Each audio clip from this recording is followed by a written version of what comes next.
Ecclesiasticus. Chapter 1. The Prologue of the Wisdom of Jesus, the son of Sirach. Whereas many and great things have been delivered unto us by the law and the prophets, and by others that have followed their steps, for the which things Israel ought to be commended for learning and wisdom, and whereof not only the readers must needs become skillful themselves, but also they that desire to learn be able to profit them which are without, both by speaking and writing. My grandfather, Jesus, when he had much given himself to the reading of the law and the prophets and other books of our fathers, had gotten therein good judgment, was drawn also himself to write something pertaining to learning and wisdom, to the intent that those which are desirous to learn and are addicted to these things might profit much more in living according to the law. Wherefore, let me entreat you to read it with favor and attention, and to pardon us wherein we may seem to come short of some words which we have labored to interpret. For the same things uttered in Hebrew and translated into another tongue have not the same force in them. And not only these things, but the law itself and the prophets and the rest of the books have no small difference when they're spoken in their own language. For in the 38th year coming into Egypt, when Euergetes was king and continuing there some time, I found a book of no small learning. Therefore I thought it most necessary for me to bestow some diligence and travail to interpret it, using great watchfulness and skill in that space, to bring the book to an end, and set it forth for them also which in a strange country are willing to learn, being prepared before in manners to live after the law. All wisdom cometh from the Lord, and is with him forever. Who can number the sand of the sea, and the drops of rain, and the days of eternity? Who can find out the height of heaven, and the breadth of the earth, and the deep, and wisdom? Wisdom hath been created before all things, and the understanding of prudence from everlasting. The word of God most high is the fountain of wisdom, and her ways are everlasting commandments. To whom hath the root of wisdom been revealed? Or who hath known her wise counsels? Unto whom hath the knowledge of wisdom been made manifest, and who hath understood her great experience? There is one wise and greatly to be feared, the Lord sitting upon his throne. He created her, and saw her, and numbered her, and poured her out upon all his works. She is with all flesh according to his gift, and he hath given her to them that love him. The fear of the Lord is honor and glory and gladness, and a crown of rejoicing. The fear of the Lord maketh a merry heart, and giveth joy and gladness and a long life. Whoso feareth the Lord, it shall go well with him at the last, and he shall find favor in the day of his death. To fear the Lord is the beginning of wisdom, and it was created with the faithful in the womb. She hath built an everlasting foundation with men, and she shall continue with their seed. To fear the Lord is fullness of wisdom, and filleth men with her fruits. She filleth all their house with things desirable, and the garners with her increase. The fear of the Lord is a crown of wisdom, making peace and perfect health to flourish, both which are the gifts of God. And it enlargeth their rejoicing that love him. Wisdom raineth down skill and knowledge of understanding, and exalteth them to honor that hold her fast. The root of wisdom is to fear the Lord, and the branches thereof are long life. The fear of the Lord driveth away sins, and where it is present, it turneth away wrath. A furious man cannot be justified, for the sway of his fury shall be his destruction. A patient man will tear for a time, and afterward joy shall spring up unto him. He will hide his words for a time, and the lips of many shall declare his wisdom. The parables of knowledge are in the treasures of wisdom, but godliness is an abomination to a sinner. If thou desire wisdom, keep the commandments, and the Lord shall give her unto thee. For the fear of the Lord is wisdom and instruction, and faith and meekness are his delight. Distrust not the fear of the Lord when thou art poor, and come not unto him with a double heart. Be not an hypocrite in the sight of men, and take good heed what thou speakest. Exalt not thyself, lest thou fall, and bring dishonor upon thy soul, and so God discover thy secrets, and cast thee down in the midst of the congregation, because thou camest not in truth to the fear of the Lord, but thy heart is full of deceit. Chapter 2. My son, if thou come to serve the Lord, prepare thy soul for temptation. Set thy heart aright, and constantly endure, and make not haste in time of trouble. Cleave unto him, and depart not away, that thou mayest be increased at thy last end. Whatsoever is brought upon thee, take cheerfully, and be patient when thou art changed to a low estate. For gold is tried in the fire, and acceptable men in the furnace of adversity. Believe in him, and he will help thee. Order thy way aright, and trust in him. Ye that fear the Lord, wait for his mercy, and go not aside, lest ye fall. Ye that fear the Lord, believe him, and your reward shall not fail. Ye that fear the Lord, hope for good, and for everlasting joy and mercy. Look at the generations of old and see. Did ever any trust in the Lord and was confounded? Or did any abide in his fear and was forsaken? Or whom did he ever despise that called upon him?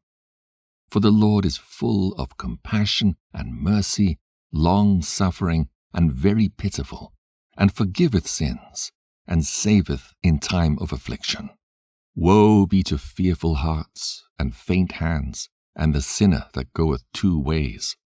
Woe unto him that is faint-hearted, for he believeth not, therefore shall he not be defended. Woe unto you that have lost patience, and what will ye do when the Lord shall visit you? They that fear the Lord will not disobey his word, and they that love him will keep his ways. They that fear the Lord will seek that which is well-pleasing unto him, and they that love him shall be filled with the law. They that fear the Lord will prepare their hearts, and humble their souls in his sight, saying, We will fall into the hands of the Lord, and not into the hands of men. For as his majesty is, so is his mercy. Chapter 3. Hear me, your father, O children, and do thereafter, that ye may be safe. For the Lord hath given the father honor over the children, and he hath confirmed the authority of the mother over the sons. Whoso honoureth his father maketh an atonement for his sins, and he that honoureth his mother is one that layeth up treasure. Whoso honoureth his father shall have joy of his own children, and when he maketh his prayer, he shall be heard.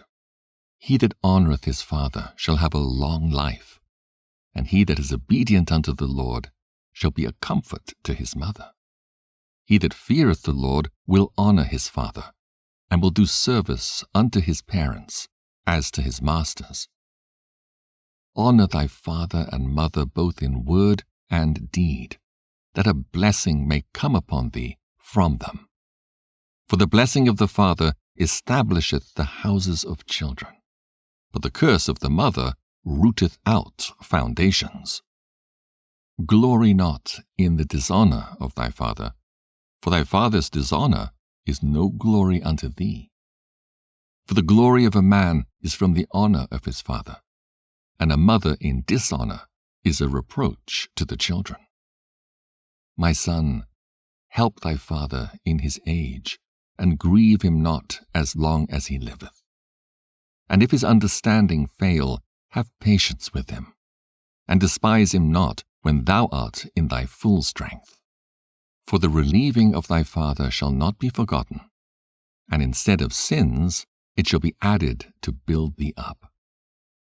In the day of thine affliction it shall be remembered, thy sins also shall melt away as the ice in the fair warm weather. He that forsaketh his father is as a blasphemer, and he that angereth his mother is cursed of God. My son, go on with thy business in meekness, so shalt thou be beloved of him that is approved. The greater thou art, the more humble thyself, and thou shalt find favor before the Lord. Many are in high place and of renown, but mysteries are revealed unto the meek. For the power of the Lord is great, and he is honored of the lowly. Seek not out things that are too hard for thee, neither search the things that are above thy strength. But what is commanded thee, think thereupon with reverence, for it is not needful for thee to see with thine eyes the things that are in secret. Be not curious in unnecessary matters, for more things are showed unto thee than men understand. For many are deceived by their own vain opinion, and an evil suspicion hath overthrown their judgment. Without eyes thou shalt want light. Profess not the knowledge thereof that thou hast not. A stubborn heart shall fare evil at the last, and he that loveth danger shall perish therein.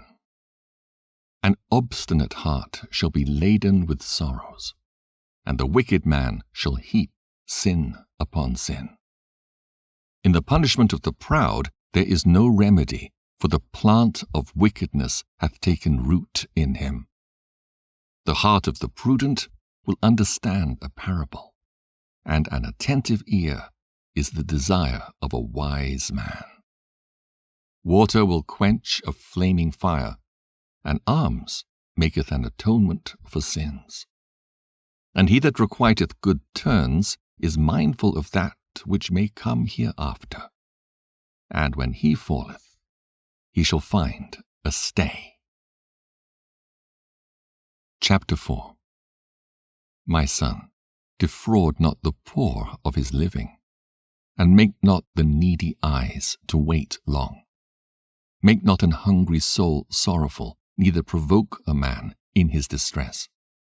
Add not more trouble to an heart that is vexed, and defer not to give to him that is in need.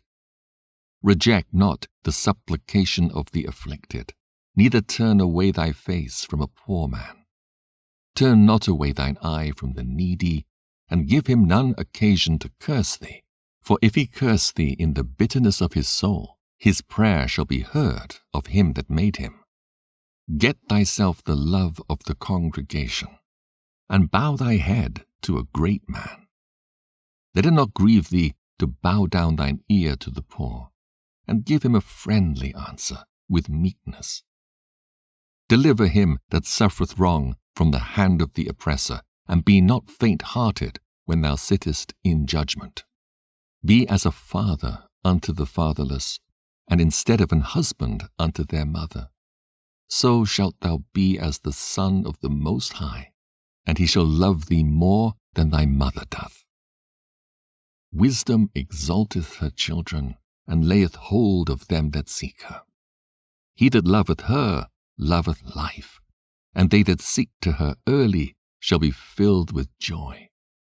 He that holdeth her fast shall inherit glory, and wheresoever she entereth, the Lord will bless. They that serve her shall minister to the Holy One, and them that love her the Lord doth love. Whoso giveth ear unto her shall judge the nations, and he that attendeth unto her shall dwell securely. If a man commit himself unto her, he shall inherit her, and his generation shall hold her in possession. For at the first she will walk with him by crooked ways, and bring fear and dread upon him, and torment him with her discipline, until she may trust his soul, and try him by her laws. Then will she return the straight way unto him, and comfort him, and show him her secrets. But if he go wrong, she will forsake him, and give him over to his own ruin. Observe the opportunity, and beware of evil, and be not ashamed when it concerneth thy soul, for there is a shame that bringeth sin, and there is a shame which is glory and grace. Accept no person against thy soul, and let not the reverence of any man cause thee to fall, and refrain not to speak when there is occasion to do good, and hide not thy wisdom in her beauty. For by speech wisdom shall be known, and learning by the word of the tongue. In no wise speak against the truth, but be abashed of the error of thine ignorance. Be not ashamed to confess thy sins, and force not the course of the river. Make not thyself an underling to a foolish man, neither accept the person of the mighty. Strive for the truth unto death, and the Lord shall fight for thee. Be not hasty in thy tongue, and in thy deeds slack and remiss. Be not as a lion in thy house, nor frantic among thy servants. Let not thine hand be stretched out to receive, and shut when thou shouldest repay. Chapter 5. Set not thy heart upon thy goods, and say not, I have enough for my life. Follow not thine own mind and thy strength to walk in the ways of thy heart, and say not, who shall control me for my works? For the Lord will surely revenge thy pride. Say not, I have sinned, and what harm hath happened unto me? For the Lord is long-suffering, he will in no wise let thee go. Concerning propitiation, be not without fear to add sin unto sin. And say not his mercy is great, he will be pacified for the multitude of my sins, for mercy and wrath come from him, and his indignation resteth upon sinners. Make no tarrying to turn to the Lord, and put not off from day to day, for suddenly shall the wrath of the Lord come forth, and in thy security thou shalt be destroyed, and perish in the day of vengeance. Set not thine heart upon goods unjustly gotten, for they shall not profit thee in the day of calamity.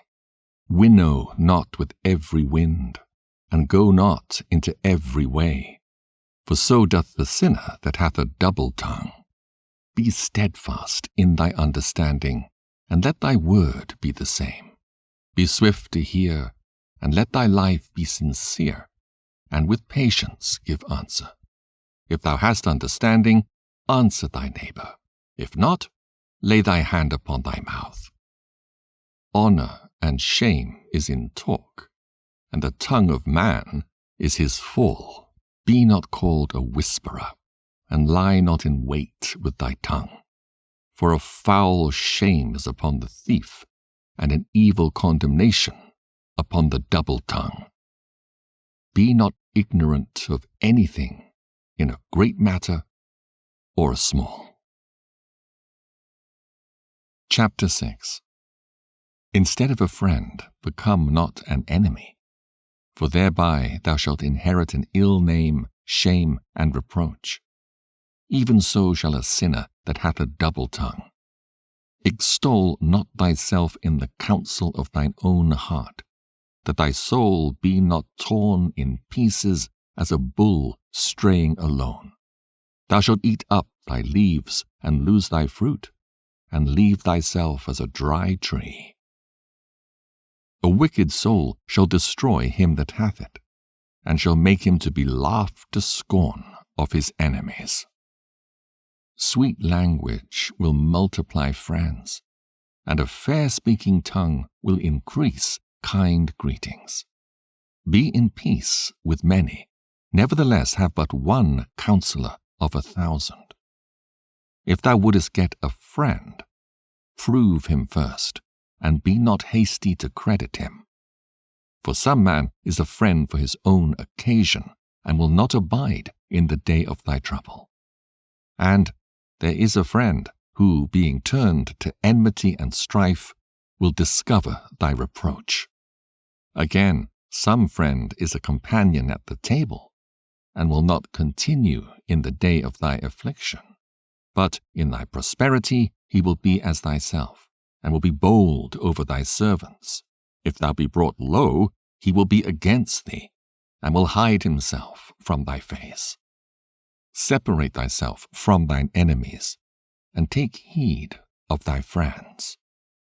A faithful friend is a strong defense, and he that hath found such an one hath found a treasure. Nothing can countervail a faithful friend, and his excellency is invaluable. A faithful friend is the medicine of life, and they that fear the Lord shall find him. Whoso feareth the Lord shall direct his friendship aright, for as he is, so shall his neighbor be also. My son, gather instruction from thy youth up, so shalt thou find wisdom till thine old age. Come unto her as one that ploweth and soweth, and wait for her good fruits. For thou shalt not toil much in laboring about her, but thou shalt eat of her fruits right soon. She is very unpleasant to the unlearned. He that is without understanding will not remain with her. She will lie upon him as a mighty stone of trial, and he will cast her from him ere it be long. For wisdom is according to her name, and she is not manifest unto many. Give ear, my son, receive my advice, and refuse not my counsel, and put thy feet into her fetters, and thy neck into her chain. Bow down thy shoulder, and bear her, and be not grieved with her bonds. Come unto her with thy whole heart, and keep her ways with all thy power.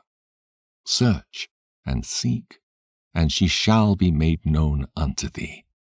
And when thou hast got hold of her, let her not go. For at the last thou shalt find her rest, and that shall be turned to thy joy. Then shall her fetters be a strong defense for thee, and her chains a robe of glory. For there is a golden ornament upon her, and her bands are purple lace. Thou shalt put her on as a robe of honor, and shalt put her about thee as a crown of joy. My son, if thou wilt, thou shalt be taught, and if thou wilt apply thy mind, thou shalt be prudent. If thou love to hear, thou shalt receive understanding, and if thou bow thine ear, thou shalt be wise. Stand in the multitude of the elders, and cleave unto him that is wise. Be willing to hear every godly discourse, and let not the parables of understanding escape thee. And if thou seest a man of understanding, get thee betimes unto him, and let thy foot wear the steps of his door. Let thy mind be upon the ordinances of the Lord, and meditate continually in his commandments. He shall establish thine heart, and give thee wisdom at thine own desire. Chapter 7. Do no evil, so shall no harm come unto thee. Depart from the unjust, and iniquity shall turn away from thee. My son, sow not upon the furrows of unrighteousness, and thou shalt not reap them sevenfold. Seek not of the Lord preeminence, neither of the king the seat of honor. Justify not thyself before the Lord, and boast not of thy wisdom before the king. Seek not to be judge, being not able to take away iniquity, lest at any time thou fear the person of the mighty, a stumbling block in the way of thy uprightness. Offend not against the multitude of a city, and then thou shalt not cast thyself down among the people.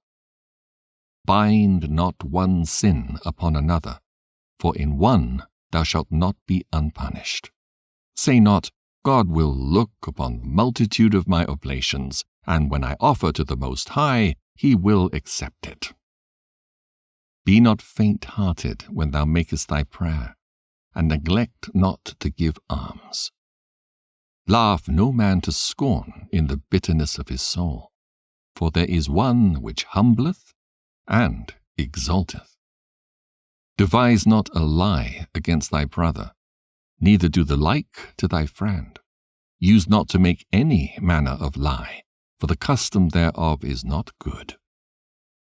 Use not many words in a multitude of elders, and make not much babbling when thou prayest. Hate not laborious work, neither husbandry, which the Most High hath ordained.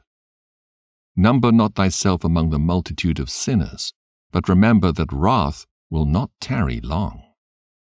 Humble thyself greatly, for the vengeance of the ungodly is fire and worms. Change not a friend for any good by no means, neither a faithful brother for the gold of Ophir. Forego not a wise and good woman, for her grace is above gold. Whereas thy servant worketh truly, entreat him not evil, nor the hireling that bestoweth himself wholly for thee. Let thy soul love a good servant, and defraud him not of liberty. Hast thou cattle? Have an eye to them, and if they be for thy profit, keep them with thee. Hast thou children? Instruct them, and bow down their neck from their youth. Hast thou daughters? Have a care of their body, and show not thyself cheerful toward them. Marry thy daughter, and so shalt thou have performed a weighty matter. But give her to a man of understanding. Hast thou a wife after thy mind? Forsake her not, but give not thyself over to a light woman. Honor thy father with thy whole heart, and forget not the sorrows of thy mother. Remember that thou wast begotten of them, and how canst thou recompense them the things that they have done for thee? Fear the Lord with all thy soul, and reverence his priests. Love him that made thee with all thy strength, and forsake not his ministers. Fear the Lord, and honor the priests, and give him his portion, as it is commanded thee, the firstfruits, and the trespass offering, and the gift of the shoulders, and the sacrifice of sanctification, and the firstfruits of the holy things. And stretch thine hand unto the poor, that thy blessing may be perfected. A gift hath grace in the sight of every man living, and for the dead detain it not. Fail not to be with them that weep, and mourn with them that mourn. Be not slow to visit the sick, for that shall make thee to be beloved. Whatsoever thou takest in hand, remember the end, and thou shalt never do amiss. Chapter 8. Strive not with a mighty man, lest thou fall into his hands. Be not at variance with a rich man, lest he overweigh thee. For gold hath destroyed many, and perverted the hearts of kings. Strive not with a man that is full of tongue, and heap not wood upon his fire. Jest not with a rude man, lest thy ancestors be disgraced. Reproach not a man that turneth from sin, but remember we are all worthy of punishment. Dishonor not a man in his old age, for even some of us wax old. Rejoice not over thy greatest enemy being dead, But remember that we die all. Despise not the discourse of the wise, but acquaint thyself with their proverbs. For of them thou shalt learn instruction, and how to serve great men with ease. Miss not the discourse of the elders, for they also learned of their fathers, and of them thou shalt learn understanding, and to give answer as need requireth. Kindle not the coals of a sinner, lest thou be burnt with the flame of his fire. Rise not up in anger at the presence of an injurious person, lest he lie in wait to entrap thee in thy words. Lend not unto him that is mightier than thyself, for if thou lendest him, count it but lost.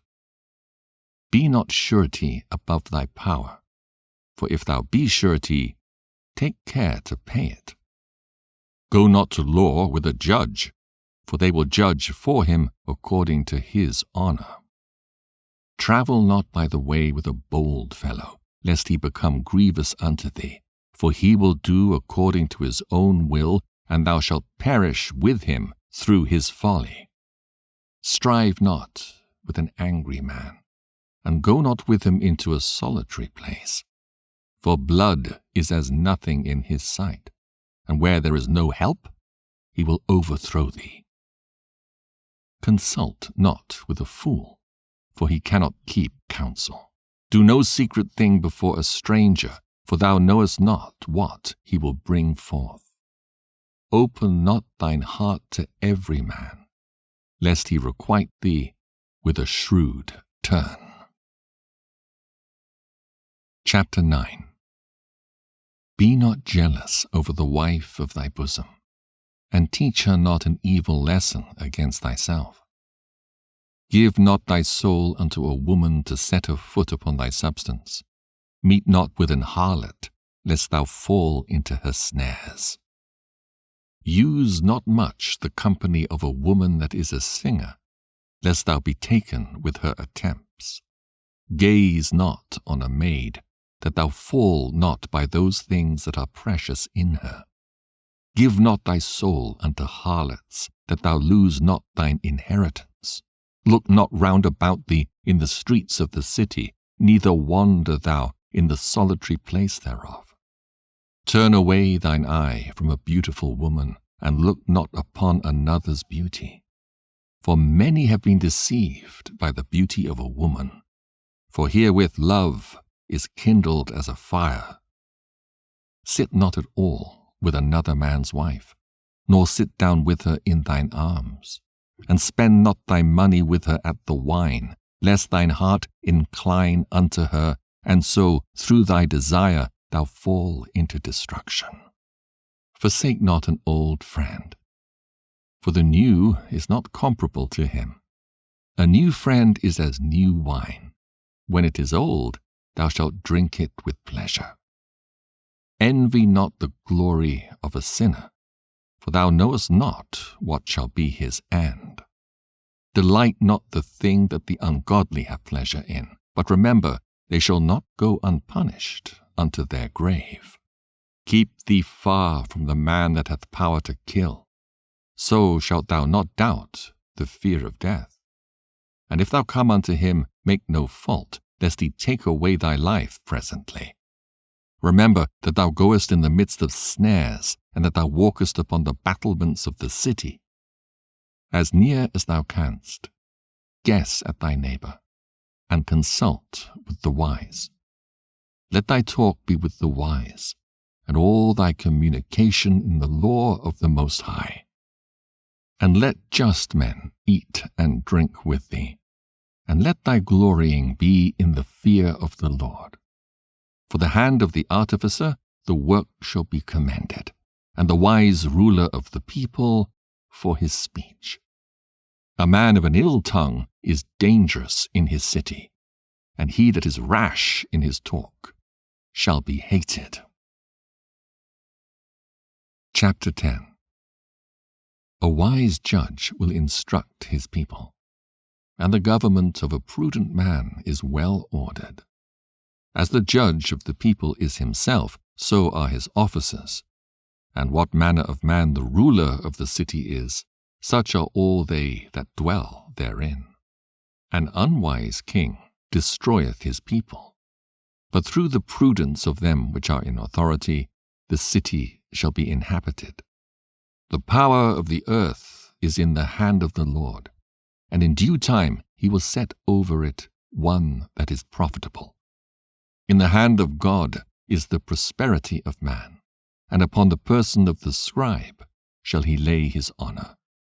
Bear not hatred to thy neighbor for every wrong, and do nothing at all by injurious practices. Pride is hateful before God and man, and by both doth one commit iniquity. Because of unrighteous dealings, injuries, and riches got by deceit, the kingdom is translated from one people to another. Why is earth and ashes proud? There's not a more wicked thing than a covetous man.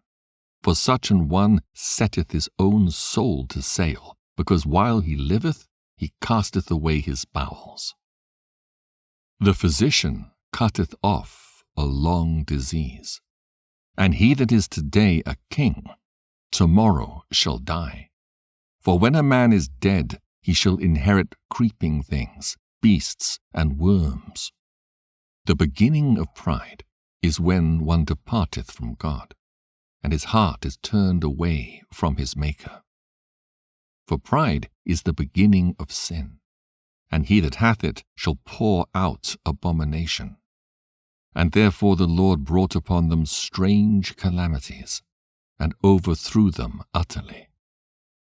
The Lord hath cast down the thrones of proud princes, and set up the meek in their stead. The Lord hath plucked up the roots of the proud nations, and planted the lowly in their place. The Lord overthrew countries of the heathen, and destroyed them to the foundations of the earth. He took some of them away, and destroyed them, and hath made their memorial to cease from the earth. Pride was not made for men, nor furious anger for them that are born of a woman. They that fear the Lord are a sure seed, and they that love him an honorable plant.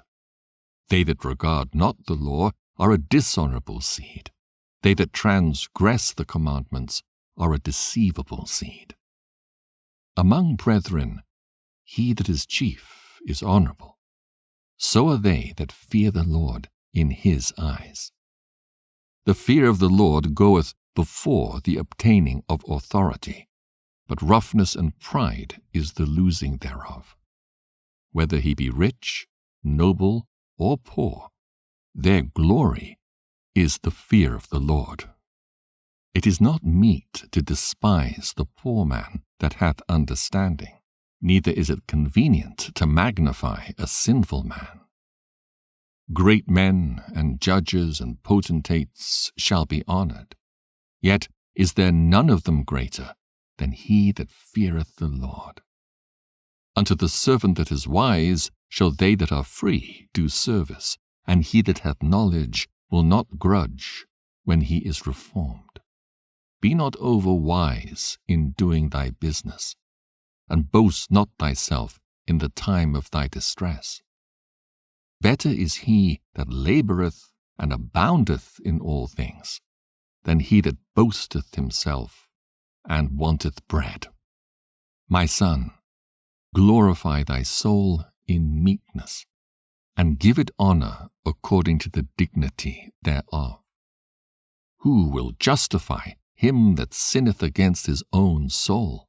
And who will honour him that dishonoureth his own life?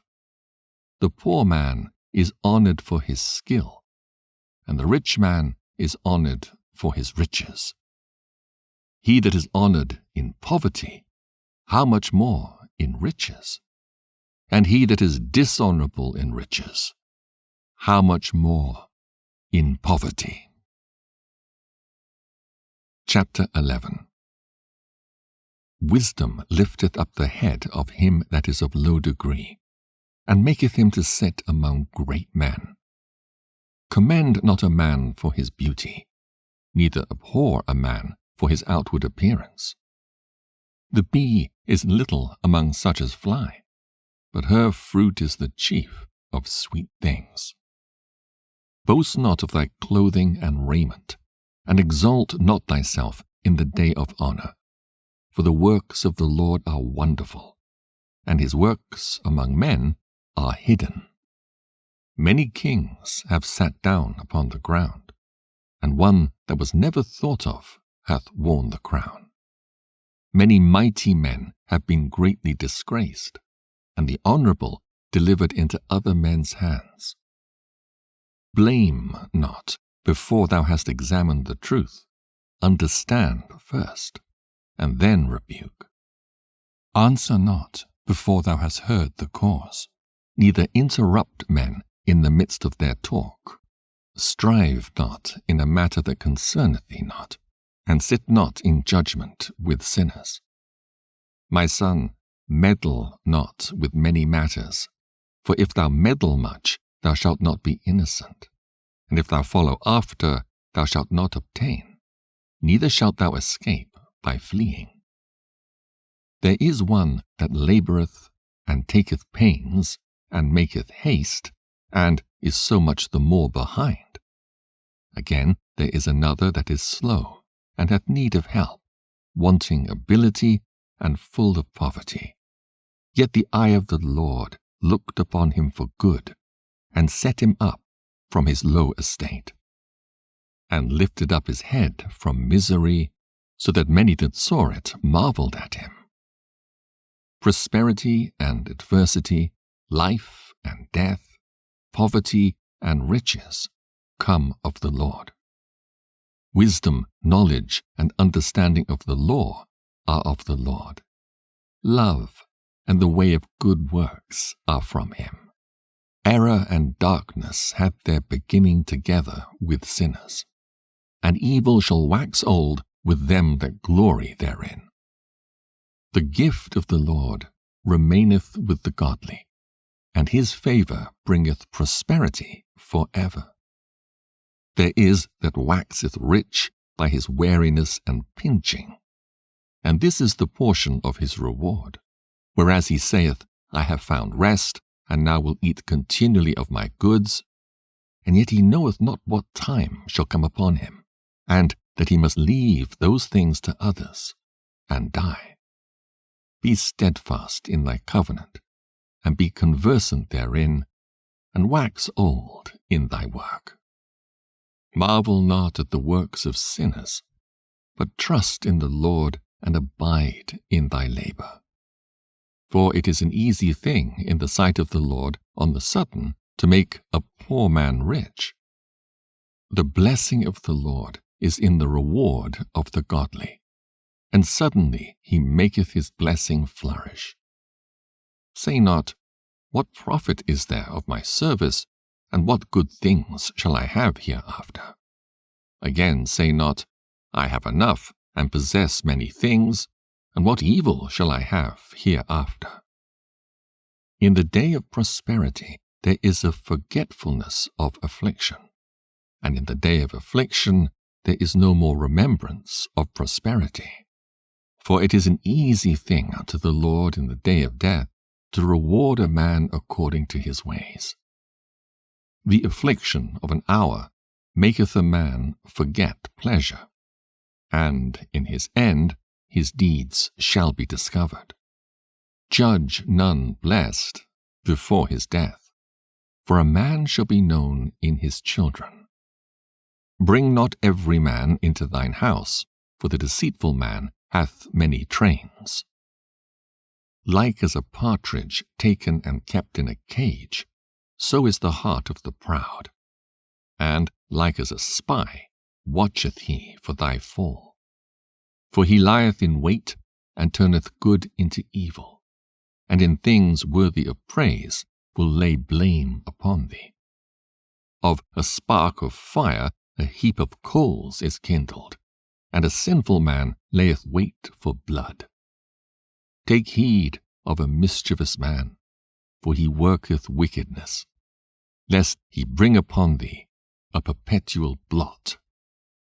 Receive a stranger into thine house, and he will disturb thee, and turn thee out of thine own. Chapter 12.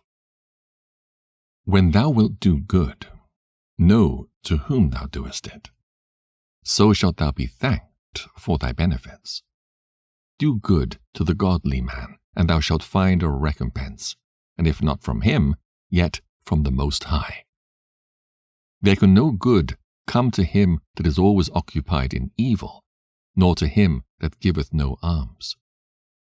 Give to the godly man, and help not a sinner. Do well unto him that is lowly, but give not to the ungodly.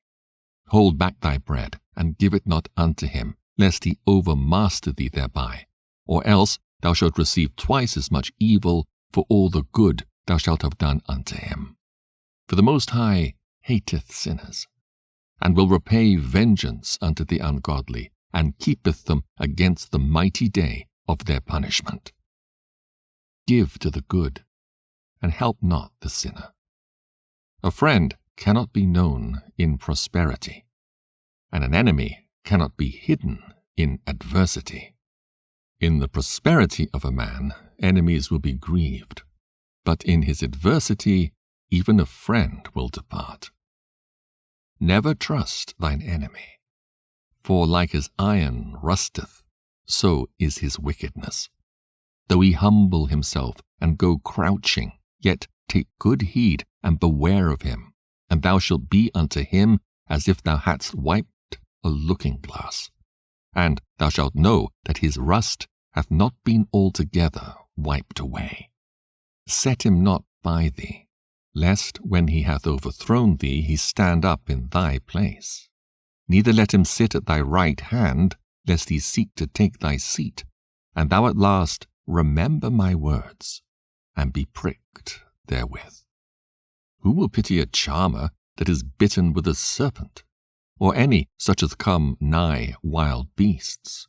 So one that goeth to a sinner, and is defiled with him in his sins, who will pity? For a while he will abide with thee, but if thou begin to fall, he will not tarry. An enemy speaketh sweetly with his lips, but in his heart he imagineth how to throw thee into a pit. He will weep with his eyes, but if he find opportunity, he will not be satisfied with blood. If adversity come upon thee, thou shalt find him there first, and though he pretend to help thee, yet shall he undermine thee. He will shake his head and clap his hands and whisper much, and change his countenance. Chapter 13. He that toucheth pitch shall be defiled therewith, and he that hath fellowship with a proud man shall be like unto him. Burden not thyself above thy power while thou livest, and have no fellowship with one that is mightier and richer than thyself. For how agree the kettle and the earthen pot together? For if the one be smitten against the other, it shall be broken. The rich man hath done wrong, and yet he threateneth withal.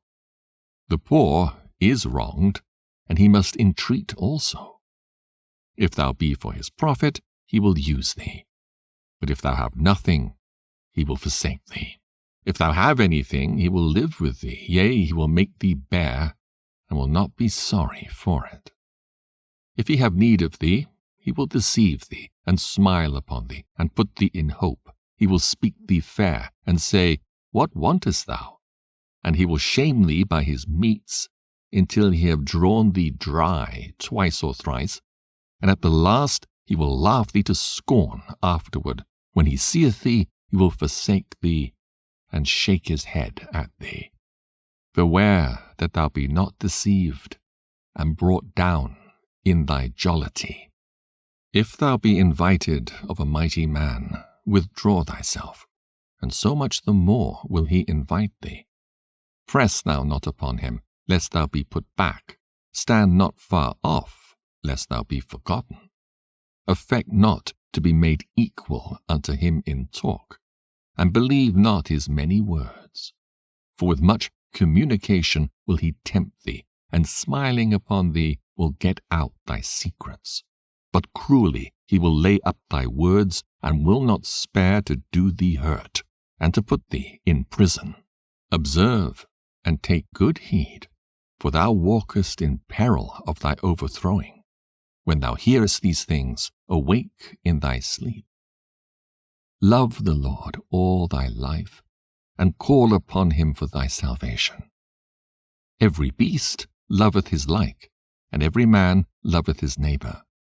All flesh consorteth according to kind, and a man will cleave to his like. What fellowship hath the wolf with the lamb? So the sinner with the godly. What agreement is there between the hyena and a dog? And what peace between the rich and the poor? As the wild ass is the lion's prey in the wilderness, so the rich eat up the poor. As the proud hate humility, so doth the rich abhor the poor.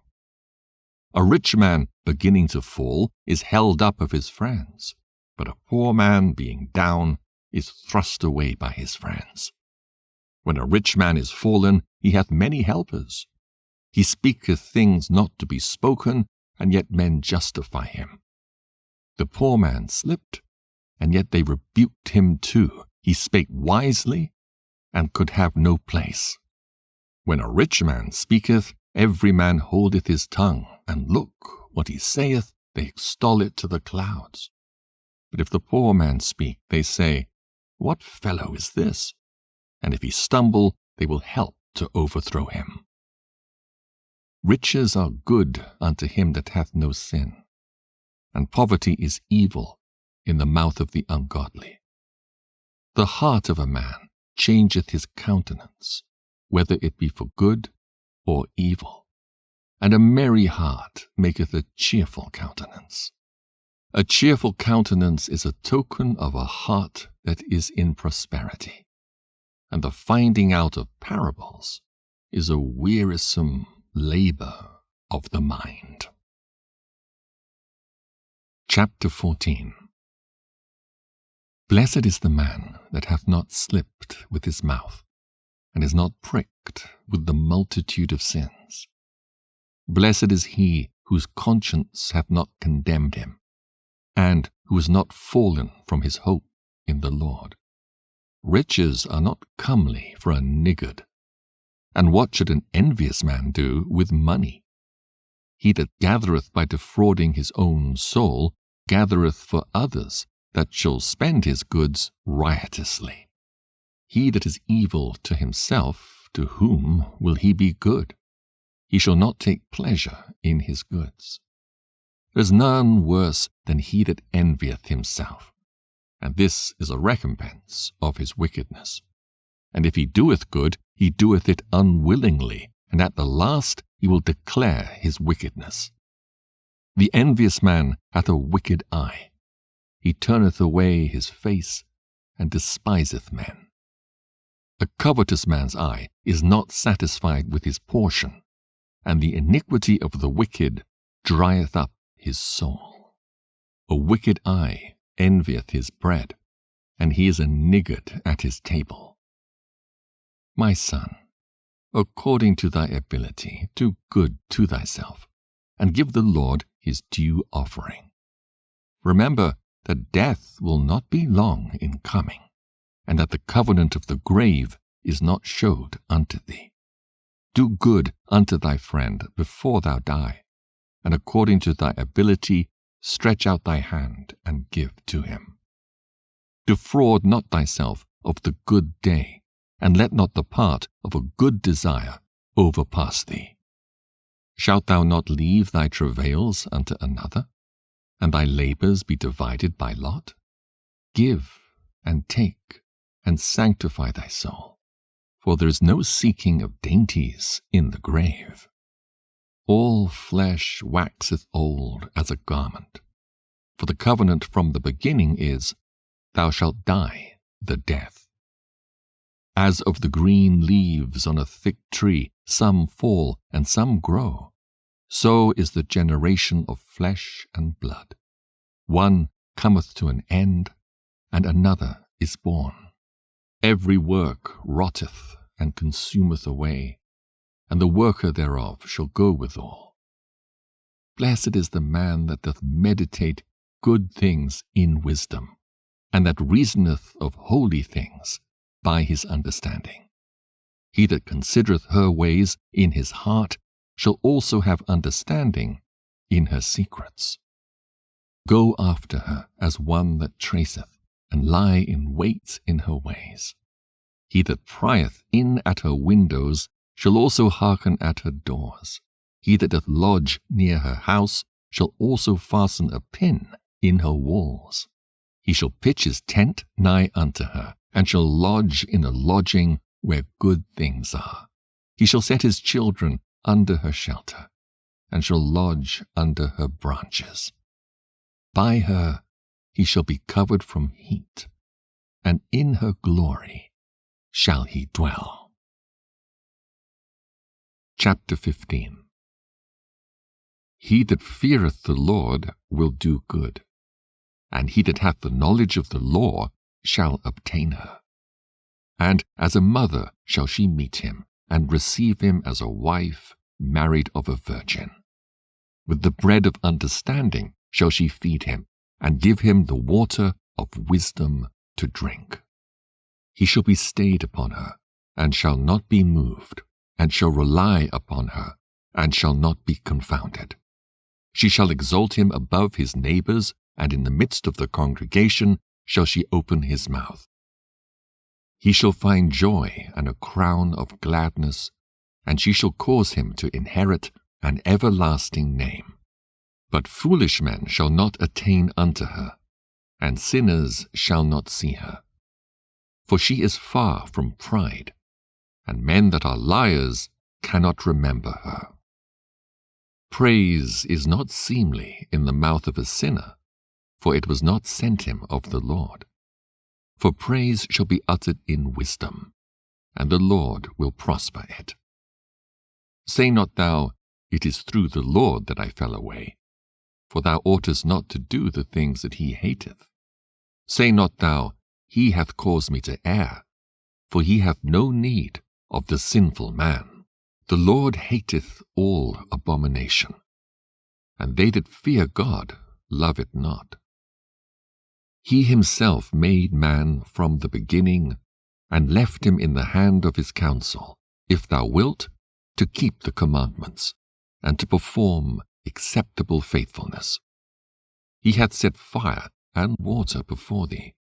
Stretch forth thy hand unto whether thou wilt.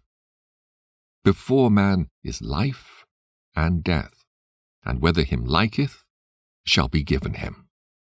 For the wisdom of the Lord is great, and he is mighty in power, and beholdeth all things.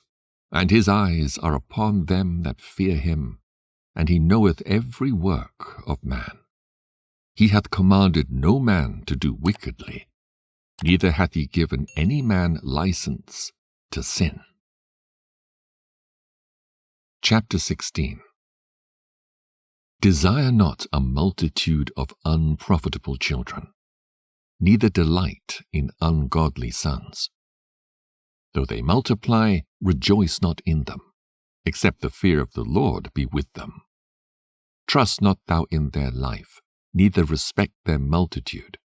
For one that is just is better than 1,000, and better it is to die without children than to have them that are ungodly.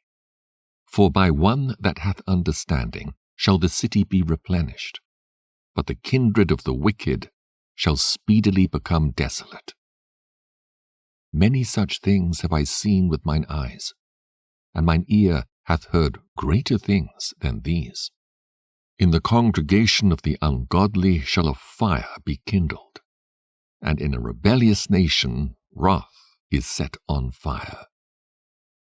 He was not pacified toward the old giants, who fell away in the strength of their foolishness. Neither spared he the place where Lot sojourned, but abhorred them for their pride. He pitied not the people of perdition, who were taken away in their sins, nor the 600,000 footmen who were gathered together in the hardness of their hearts. And if there be one stiff-necked among the people, it is a marvel if he escape unpunished. For mercy and wrath are with him. He is mighty to forgive and to pour out displeasure. As his mercy is great, so is his correction also. He judgeth a man according to his works. The sinner shall not escape with his spoils, and the patience of the godly shall not be frustrate. Make way for every work of mercy, for every man shall find according to his works. The Lord hardened Pharaoh that he should not know him, that his powerful works might be known to the world. His mercy is manifest to every creature, and he hath separated his light from the darkness with an adamant. Say not thou, I will hide myself from the Lord. Shall any remember me from above? I shall not be remembered among so many people. For what is my soul among such an infinite number of creatures? Behold, the heaven and the heaven of heavens, the deep and the earth and all that therein is, shall be moved when he shall visit. The mountains also and the foundations of the earth shall be shaken with trembling when the Lord looketh upon them. No heart can think upon these things worthily, and who is able to conceive his ways? It is a tempest which no man can see, for the most part of his works are hid. Who can declare the works of his justice, or who can endure them? For his covenant is afar off, and the trial of all things is in the end. He that wanteth understanding shall think upon vain things, and a foolish man erring imagineth follies. My son, hearken unto me, and learn knowledge, and mark my words with thy heart. I will show forth doctrine in weight, and declare his knowledge exactly. The works of the Lord are done in judgment from the beginning, and from the time he made them, he disposed the parts thereof. He garnished his works for ever, and in his hand are the chief of them unto all generations. They neither labor, nor are weary, nor cease from their works. None of them hindereth another, and they shall never disobey his word. After this the Lord looked upon the earth, and filled it with his blessings. With all manner of living things he hath covered the face thereof, and they shall return into it again. Chapter 17. The Lord created man of the earth, and turned him into it again. He gave them few days and a short time, and power also over the things therein. He endued them with strength by themselves, and made them according to his image, and put the fear of man upon all flesh, and gave him dominion over beasts and fowls. They received the use of the 5 operations of the Lord, and in the 6th place he imparted them understanding, and in the 7th speech, an interpreter of the cogitations thereof. Counsel, and a tongue, and eyes, ears, and a heart gave he them to understand. Withal he filled them with the knowledge of understanding, and showed them good and evil. He set his eye upon their hearts, that he might show them the greatness of his works. He gave them to glory in his marvelous acts for ever, that they might declare his works with understanding. And the elect shall praise his holy name. Besides this he gave them knowledge, and the law of life for an heritage. He made an everlasting covenant with them, and showed them his judgments. Their eyes saw the majesty of his glory, and their ears heard his glorious voice. And he said unto them, Beware of all unrighteousness. And he gave every man commandment concerning his neighbor. Their ways are ever before him, and shall not be hid from his eyes. Every man from his youth is given to evil, neither could they make to themselves fleshly hearts for stony.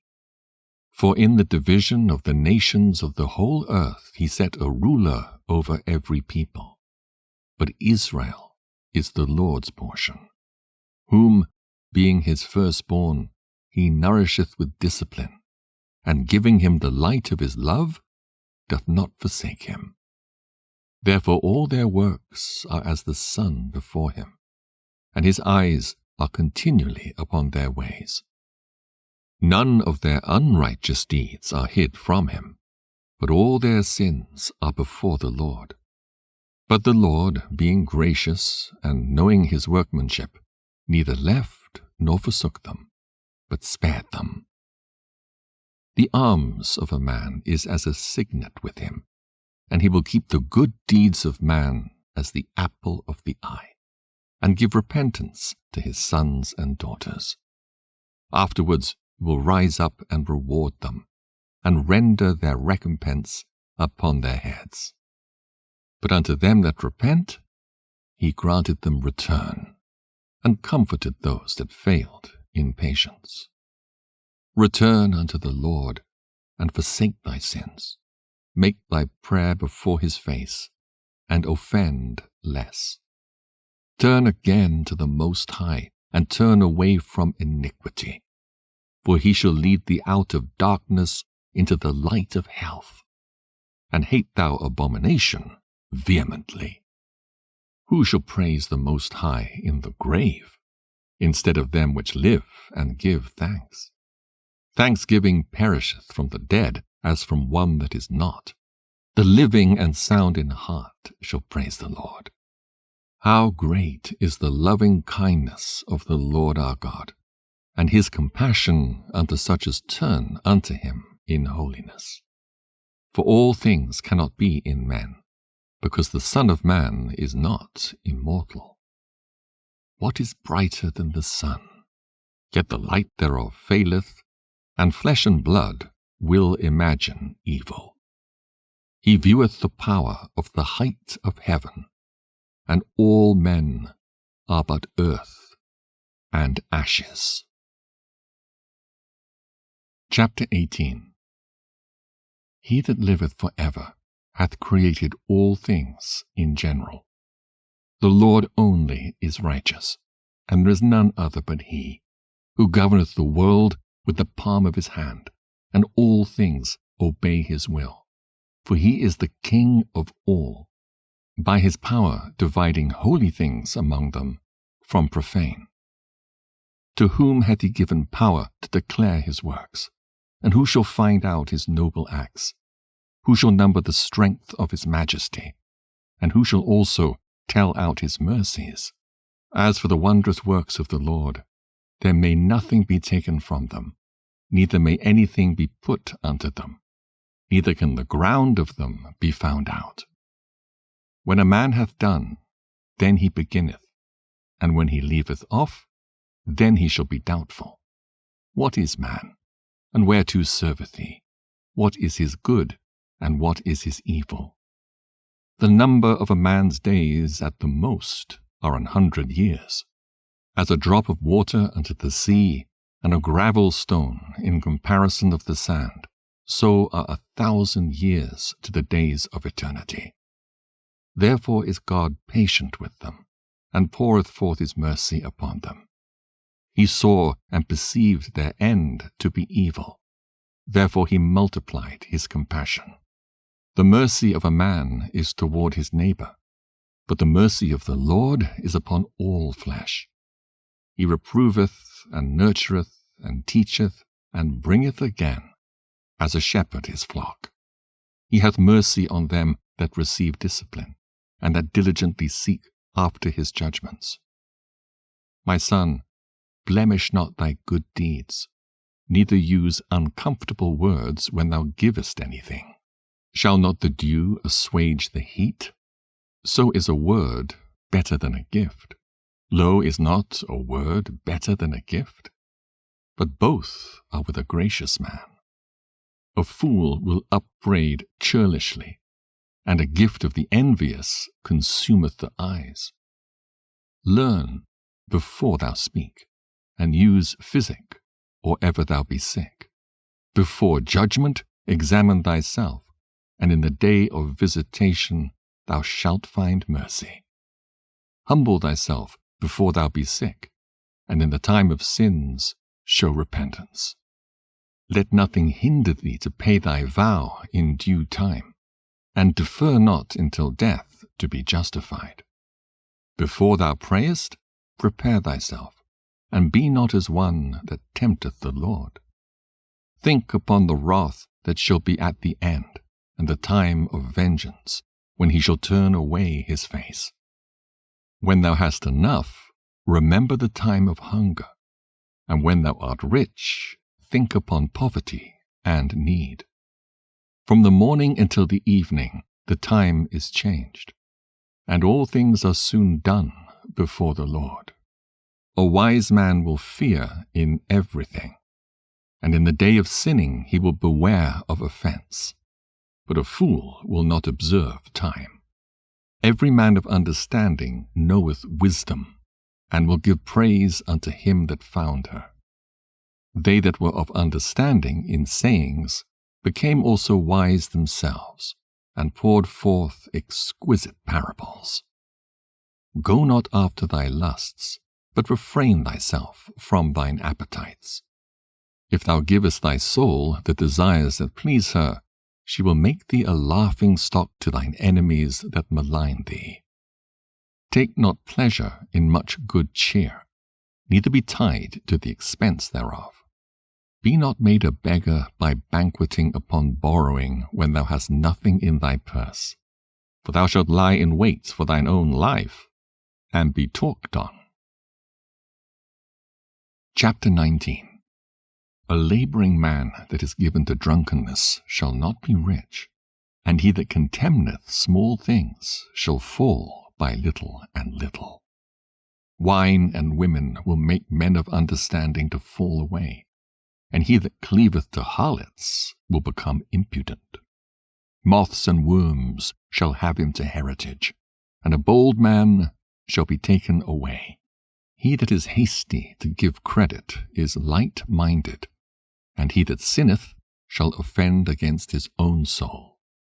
Whoso taketh pleasure in wickedness shall be condemned, but he that resisteth pleasures crowneth his life. He that can rule his tongue shall live without strife, and he that hateth babbling shall have less evil. Rehearse not unto another that which is told unto thee, and thou shalt fare never the worse. Whether it be to friend or foe, talk not of other men's lives, and if thou canst without offence, reveal them not. For he heard and observed thee, and when time cometh he will hate thee. If thou hast heard a word, let it die with thee, and be bold, it will not burst thee. A fool travaileth with a word as a woman in labour of a child. As an arrow that sticketh in a man's thigh, so is a word within a fool's belly. Admonish a friend, it may be he hath not done it, and if he have done it, that he do it no more. Admonish thy friend, it may be he hath not said it, and if he have, that he speak it not again. Admonish a friend, for many times it is a slander, and believe not every tale. There is one that slippeth in his speech, but not from his heart. And who is he that hath not offended with his tongue? Admonish thy neighbour before thou threaten him, and not being angry, give place to the law of the Most High. The fear of the Lord is the first step to be accepted of him, and wisdom obtaineth his love. The knowledge of the commandments of the Lord is the doctrine of life, and they that do things that please him shall receive the fruit of the tree of immortality. The fear of the Lord is all wisdom, and in all wisdom is the performance of the law, and the knowledge of his omnipotency. If a servant say to his master, I will not do as it pleaseth thee, though afterward he do it, he angereth him that nourisheth him. The knowledge of wickedness is not wisdom, neither at any time the counsel of sinners prudence. There is a wickedness, and the same an abomination, and there is a fool wanting in wisdom. He that hath small understanding and feareth God is better than one that hath much wisdom and transgresseth the law of the Most High. There is an exquisite subtlety, and the same is unjust. And there is one that turneth aside to make judgment appear, and there is a wise man that justifieth in judgment. There is a wicked man that hangeth down his head sadly, but inwardly he is full of deceit, casting down his countenance and making as if he heard not.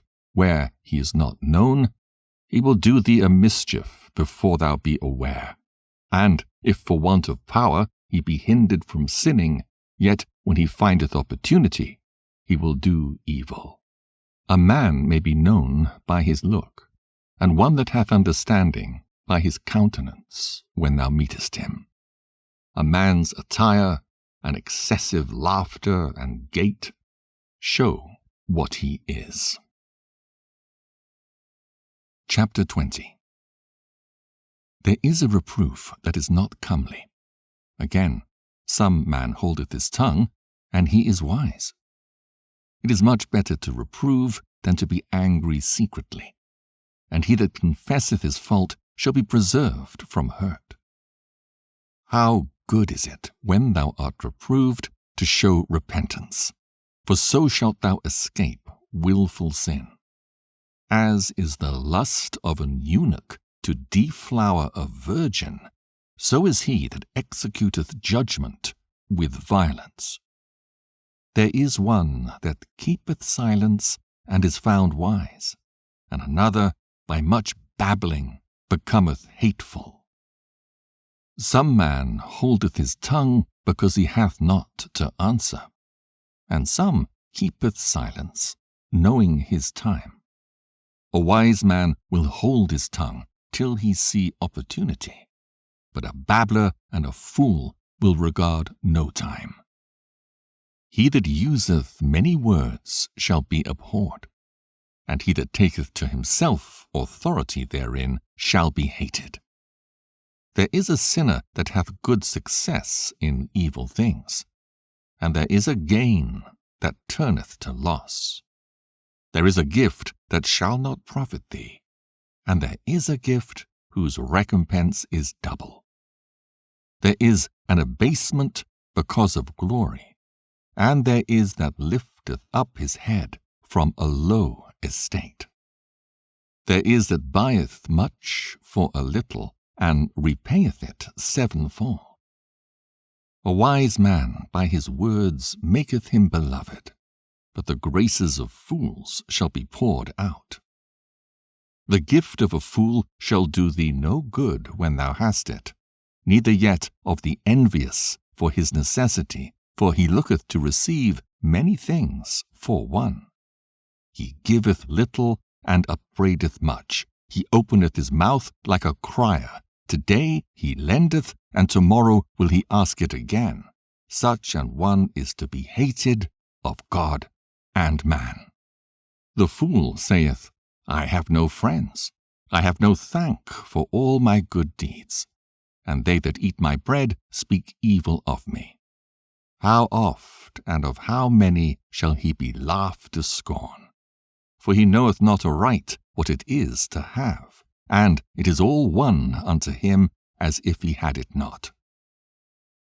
To slip upon a pavement is better than to slip with the tongue. So the fall of the wicked shall come speedily. An unreasonable tale will always be in the mouth of the unwise. A wise sentence shall be rejected when it cometh out of a fool's mouth, for he will not speak it in due season. There is that is hindered from sinning through want, and when he taketh rest, he shall not be troubled. There is that destroyeth his own soul through bashfulness, and by accepting of persons overthroweth himself. There is that for bashfulness promiseth to his friend, and maketh him his enemy for nothing. A lie is a foul blot in a man, yet it is continually in the mouth of the untaught. A thief is better than a man that is accustomed to lie, but they both shall have destruction to heritage. The disposition of a liar is dishonorable, and his shame is ever with him. A wise man shall promote himself to honor with his words, and he that hath understanding will please great men. He that tilleth his land shall increase his heap, and he that pleaseth great men shall get pardon for iniquity. Presents and gifts blind the eyes of the wise, and stop up his mouth that he cannot reprove. Wisdom that is hid, and treasure that is hoarded up, what profit is in them both? Better is he that hideth his folly than a man that hideth his wisdom. Necessary patience in seeking the Lord is better than he that leadeth his life without a guide. Chapter 21. My son, hast thou sinned? Do so no more, but ask pardon for thy former sins. Flee from sin as from the face of a serpent, for if thou comest too near it, it will bite thee. The teeth thereof are as the teeth of a lion, slaying the souls of men. All iniquity is as a two-edged sword, the wounds whereof cannot be healed. To terrify and do wrong will waste riches. Thus the house of proud men shall be made desolate. A prayer out of a poor man's mouth reacheth to the ears of God, and his judgment cometh speedily.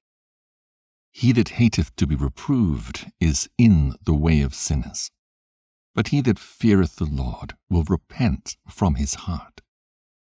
An eloquent man is known far and near, but a man of understanding knoweth when he slippeth.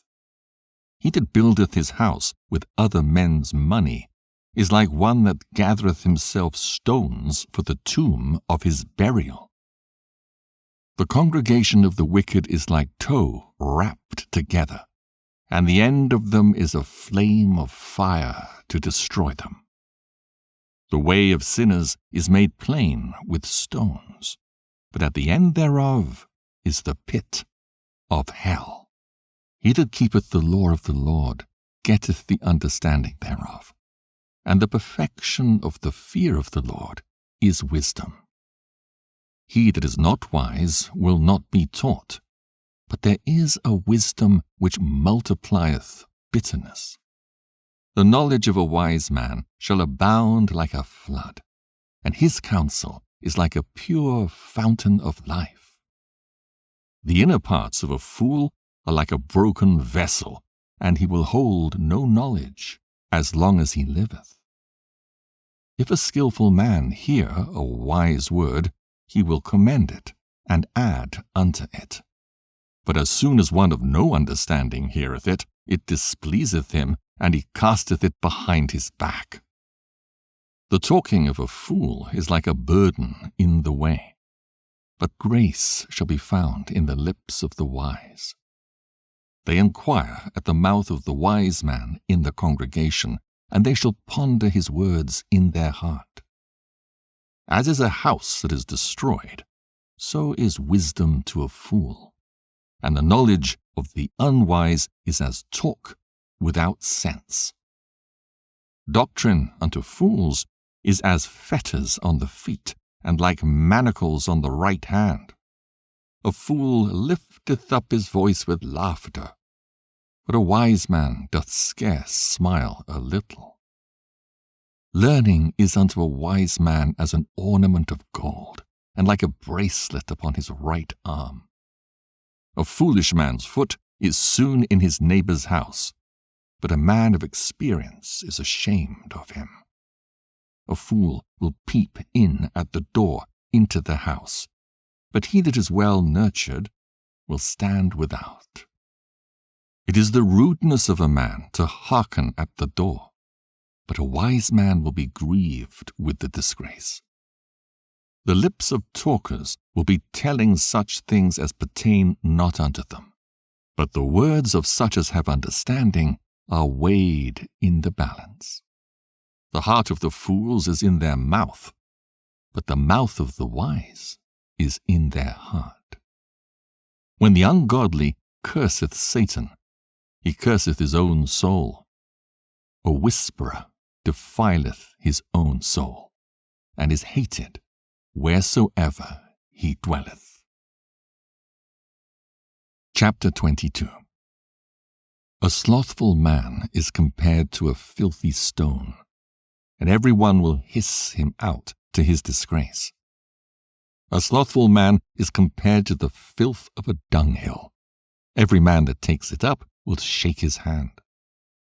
An evil-nurtured man is the dishonor of his father that begat him, and a foolish daughter is born to his loss. A wise daughter shall bring an inheritance to her husband, but she that liveth dishonestly is her father's heaviness. She that is bold dishonoureth both her father and her husband, but they both shall despise her.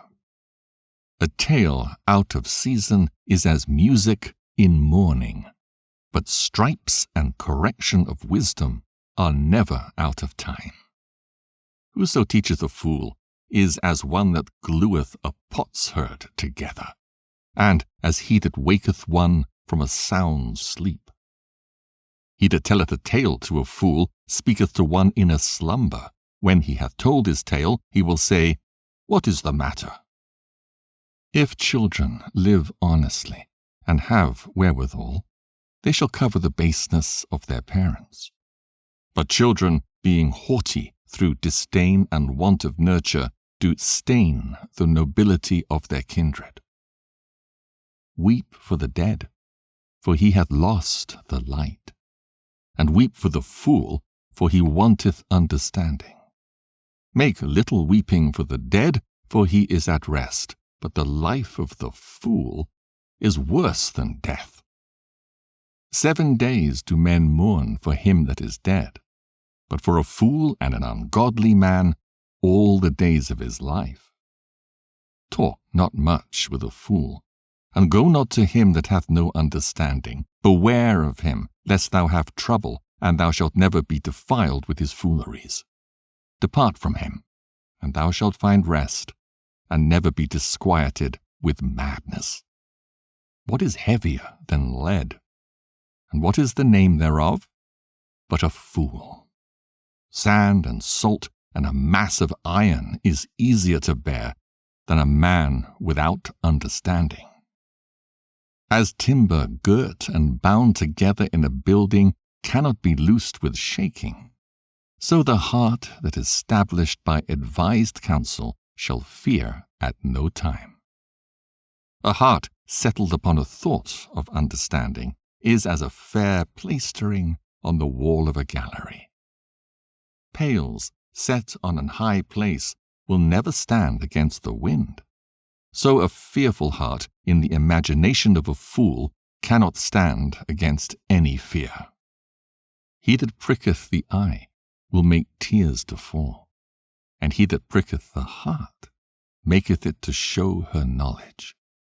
Whoso casteth a stone at the birds frayeth them away, and he that upbraideth his friend breaketh friendship. Though thou drewest a sword at thy friend, yet despair not, for there may be a returning to favor. If thou hast opened thy mouth against thy friend, fear not, for there may be a reconciliation, except for upbraiding or pride or disclosing of secrets or a treacherous wound. For these things every friend will depart. Be faithful to thy neighbor in his poverty, that thou mayest rejoice in his prosperity. Abide steadfast unto him in the time of his trouble, that thou mayest be heir with him in his heritage. For a mean estate is not always to be contemned, nor the rich, that is foolish, to be had in admiration. As the vapor and smoke of a furnace goeth before the fire, so reviling before blood. I will not be ashamed to defend a friend, neither will I hide myself from him. And if any evil happen unto me by him, every one that heareth it will beware of him. Who shall set a watch before my mouth, and a seal of wisdom upon my lips, that I fall not suddenly by them, and that my tongue destroy me not? Chapter 23. O Lord, Father and Governor of all my whole life, leave me not to their counsels, and let me not fall by them. Who will set scourges over my thoughts, and the discipline of wisdom over mine heart, that they spare me not for mine ignorances, and it pass not by my sins, lest my ignorances increase, and my sins abound to my destruction, and I fall before mine adversaries, and mine enemy rejoice over me, whose hope is far from thy mercy. O Lord, Father and God of my life, give me not a proud look, but turn away from thy servants always a haughty mind. Turn away from me vain hopes and concupiscence, and thou shalt hold him up that is desirous always to serve thee. Let not the greediness of the belly, nor lust of the flesh take hold of me, and give not over me thy servant into an impudent mind. Hear, O ye children, the discipline of the mouth. He that keepeth it shall never be taken in his lips. The sinner shall be left in his foolishness. Both the evil speaker and the proud shall fall thereby. Accustom not thy mouth to swearing, neither use thyself to the naming of the Holy One. For as a servant that is continually beaten shall not be without a blue mark, so he that sweareth and nameth God continually shall not be faultless. A man that useth much swearing shall be filled with iniquity, and the plague shall never depart from his house. If he shall offend, his sin shall be upon him. And if he acknowledge not his sin, he maketh a double offense. And if he swear in vain, he shall not be innocent, but his house shall be full of calamities. There is a word that is clothed about with death. God grant that it not be found in the heritage of Jacob. For all such things shall be far from the godly, and they shall not wallow in their sins. Use not thy mouth to intemperate swearing, for therein is the word of sin. Remember thy father and thy mother when thou sittest among great men. Be not forgetful before them, and so thou by thy custom become a fool, and wish that thou hadst not been born, and curse the day of thy nativity. The man that is accustomed to opprobrious words will never be reformed all the days of his life. Two sorts of men multiply sin, and the third will bring wrath. A hot mind is as a burning fire, it will never be quenched till it be consumed. A fornicator in the body of his flesh will never cease till he hath kindled a fire. All bread is sweet to a whoremonger. He will not leave off till he die. A man that breaketh wedlock, saying thus in his heart, Who seeth me? I am compassed about with darkness, the walls cover me, and nobody seeth me. What need I to fear? The Most High will not remember my sins. Such a man only feareth the eyes of man, and knoweth not that the eyes of the Lord are 10,000 times brighter than the sun, beholding all the ways of men, and considering the most secret parts. He knew all things ere ever they were created. So also after they were perfected, he looked upon them all. This man shall be punished in the streets of the city, and where he suspecteth not, he shall be taken. Thus shall it also go with the wife that leaveth her husband, and bringeth in an heir by another. For first, she hath disobeyed the law of the Most High, and secondly, she hath trespassed against her own husband, and thirdly, she hath played the whore in adultery, and brought children by another man. She shall be brought out into the congregation, and inquisition shall be made of her children. Her children shall not take root, and her branches shall bring forth no fruit. She shall leave her memory to be cursed, and her reproach shall not be blotted out. And they that remain shall know that there is nothing better than the fear of the Lord, and that there is nothing sweeter than to take heed unto the commandments of the Lord. It is a great glory to follow the Lord, and be received of him is long life. Chapter 24.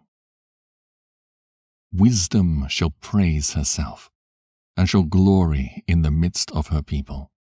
In the congregation of the Most High shall she open her mouth, and triumph before his power. I came out of the mouth of the Most High, and covered the earth as a cloud. I dwelt in high places, and my throne is in a cloudy pillar. I alone compassed the circuit of heaven, and walked in the bottom of the deep. In the waves of the sea, and in all the earth, and in every people and nation, I got a possession. With all these I sought rest, and in whose inheritance shall I abide? So the Creator of all things gave me a commandment, and he that made me caused my tabernacle to rest, and said, Let thy dwelling be in Jacob, and thine inheritance in Israel. He created me from the beginning before the world, and I shall never fail. In the holy tabernacle I served before him, and so was I established in Sion.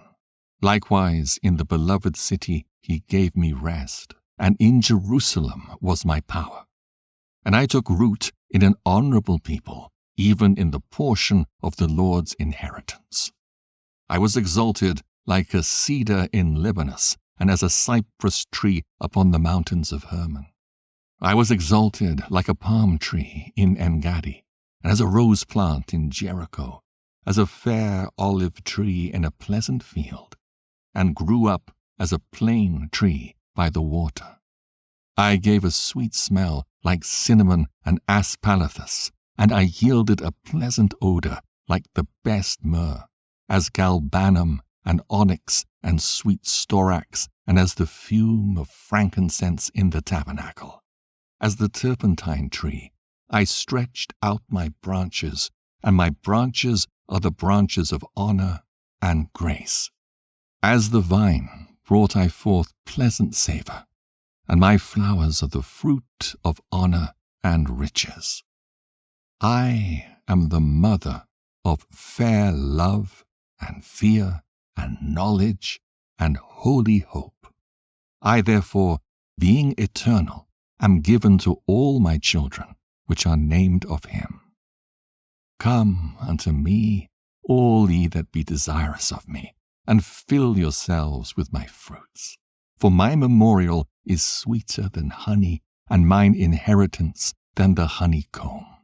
They that eat me shall yet be hungry, and they that drink me shall yet be thirsty. He that obeyeth me shall never be confounded, and they that work by me shall not do amiss. All these things are the book of the covenant of the Most High God, even the law which Moses commanded for an heritage unto the congregations of Jacob. Faint not, to be strong in the Lord, that he may confirm you. Cleave unto him. For the Lord Almighty is God alone, and beside him there is no other Saviour. He filleth all things with his wisdom, as Phison and as Tigris in the time of the new fruits. He maketh the understanding to abound like Euphrates, and as Jordan in the time of the harvest. He maketh the doctrine of knowledge appear as the light, and as Gion in the time of vintage. the first man knew her not perfectly. No more shall the last find her out. For her thoughts are more than the sea, and her counsels profounder than the great deep. I also came out as a brook from a river, and as a conduit into a garden. I said, I will water my best garden, and will abundantly water my garden bed. And lo, my brook became a river, and my river became a sea. I will yet make doctrine to shine as the morning, and will send forth her light afar off. I will yet pour out doctrine as prophecy, and leave it to all ages forever. Behold, that I have not labored for myself only, but for all them that seek wisdom. Chapter 25. In 3 things I was beautified, and stood up beautiful both before God and men: the unity of brethren, the love of neighbors, a man and a wife that agree together. 3 sorts of men my soul hateth, and I am greatly offended at their life: a poor man that is proud, a rich man that is a liar, and an old adulterer that doteth. If thou hast gathered nothing in thy youth, how canst thou find anything in thine age? Oh, how comely a thing is judgment for grey hairs, and for ancient men to know counsel. Oh, how comely is the wisdom of old men, and understanding and counsel to men of honor. Much experience is the crown of old men, and the fear of God is their glory. There be 9 things which I have judged in mine heart to be happy, and the 10th I will utter with my tongue: a man that hath joy of his children, and he that liveth to see the fall of his enemy. Well is him that dwelleth with a wife of understanding, and that hath not slipped with his tongue, and that hath not served a man more unworthy than himself. Well is with him that hath found prudence, and he that speaketh in the ears of them that will hear. Oh, how great is he that findeth wisdom! Yet there is none above him that feareth the Lord. But the love of the Lord passeth all things for illumination. He that holdeth it, whereto shall he be likened? The fear of the Lord is the beginning of his love, and faith is the beginning of cleaving unto him. Give me any plague but the plague of the heart, and any wickedness but the wickedness of a woman, and any affliction but the affliction from them that hate me, and any revenge but the revenge of enemies.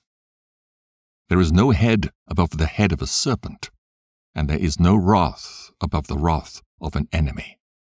I had rather dwell with a lion and a dragon than to keep house with a wicked woman. The wickedness of a woman changeth her face, and darkeneth her countenance like sackcloth. Her husband shall sit among his neighbors, and when he heareth it, it shall sigh bitterly.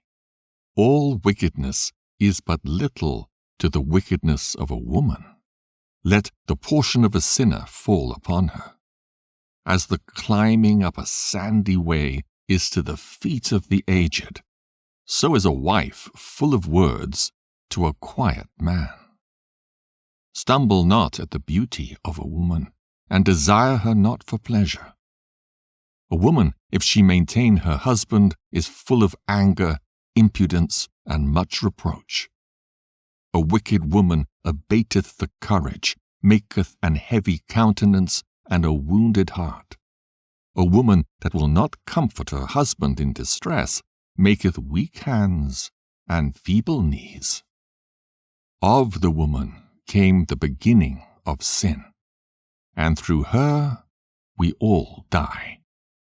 Give the water no passage, neither a wicked woman liberty to gad abroad.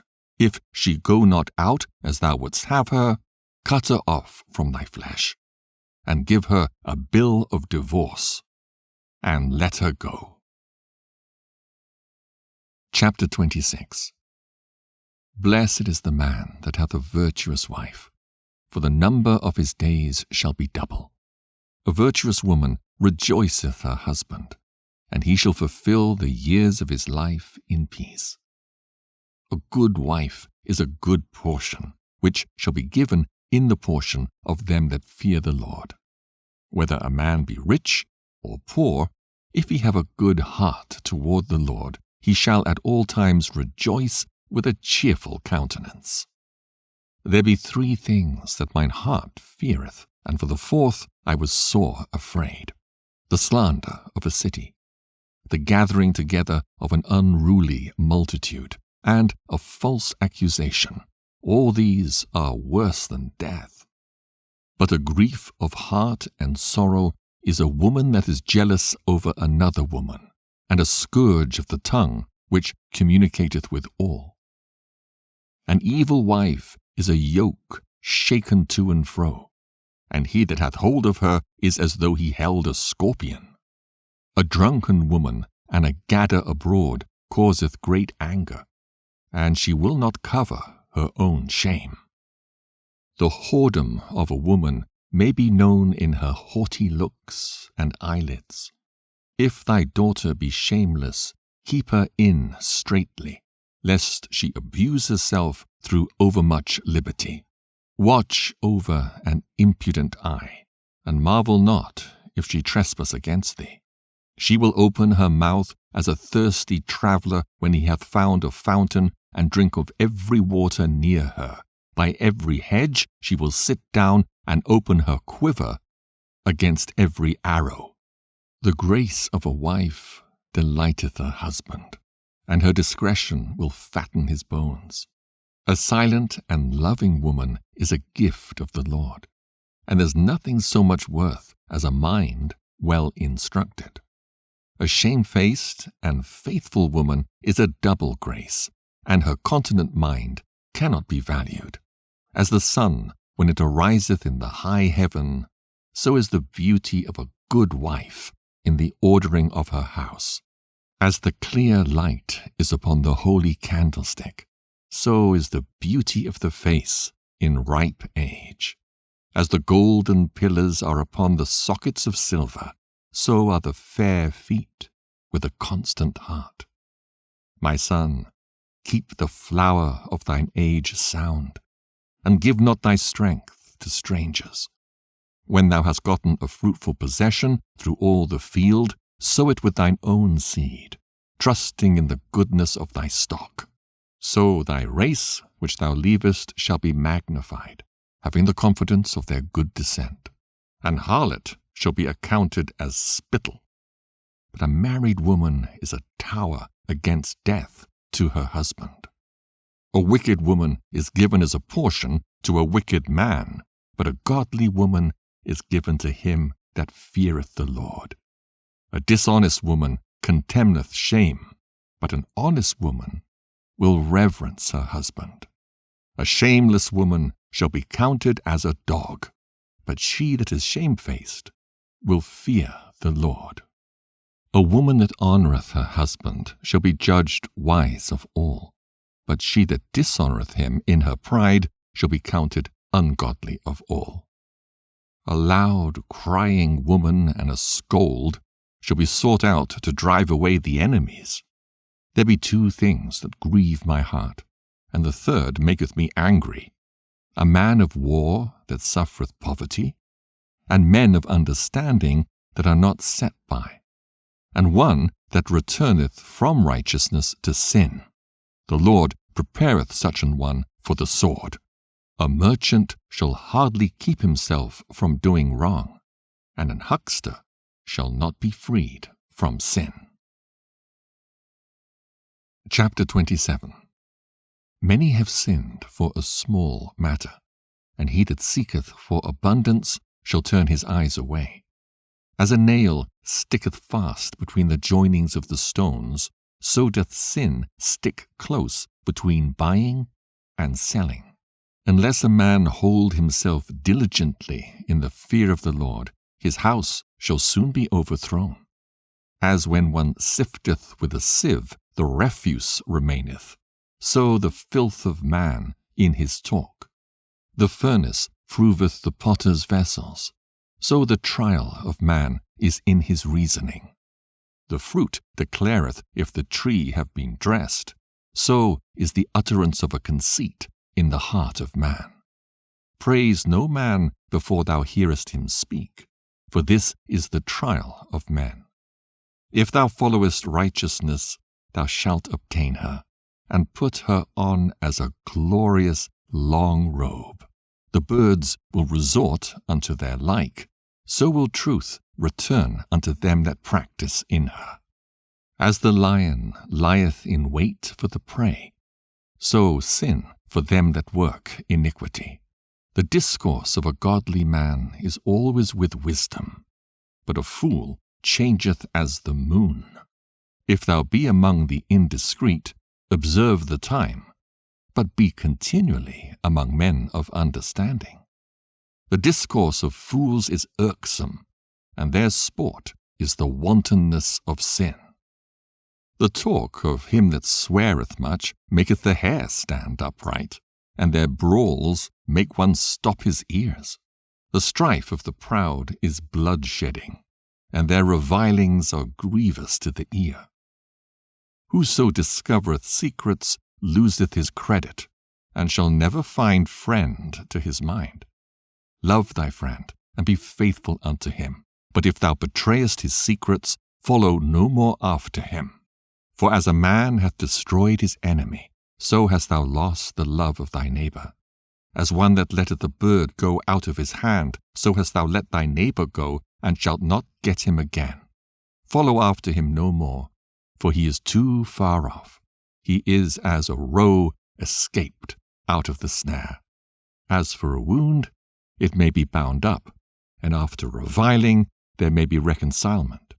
But he that betrayeth secrets is without hope.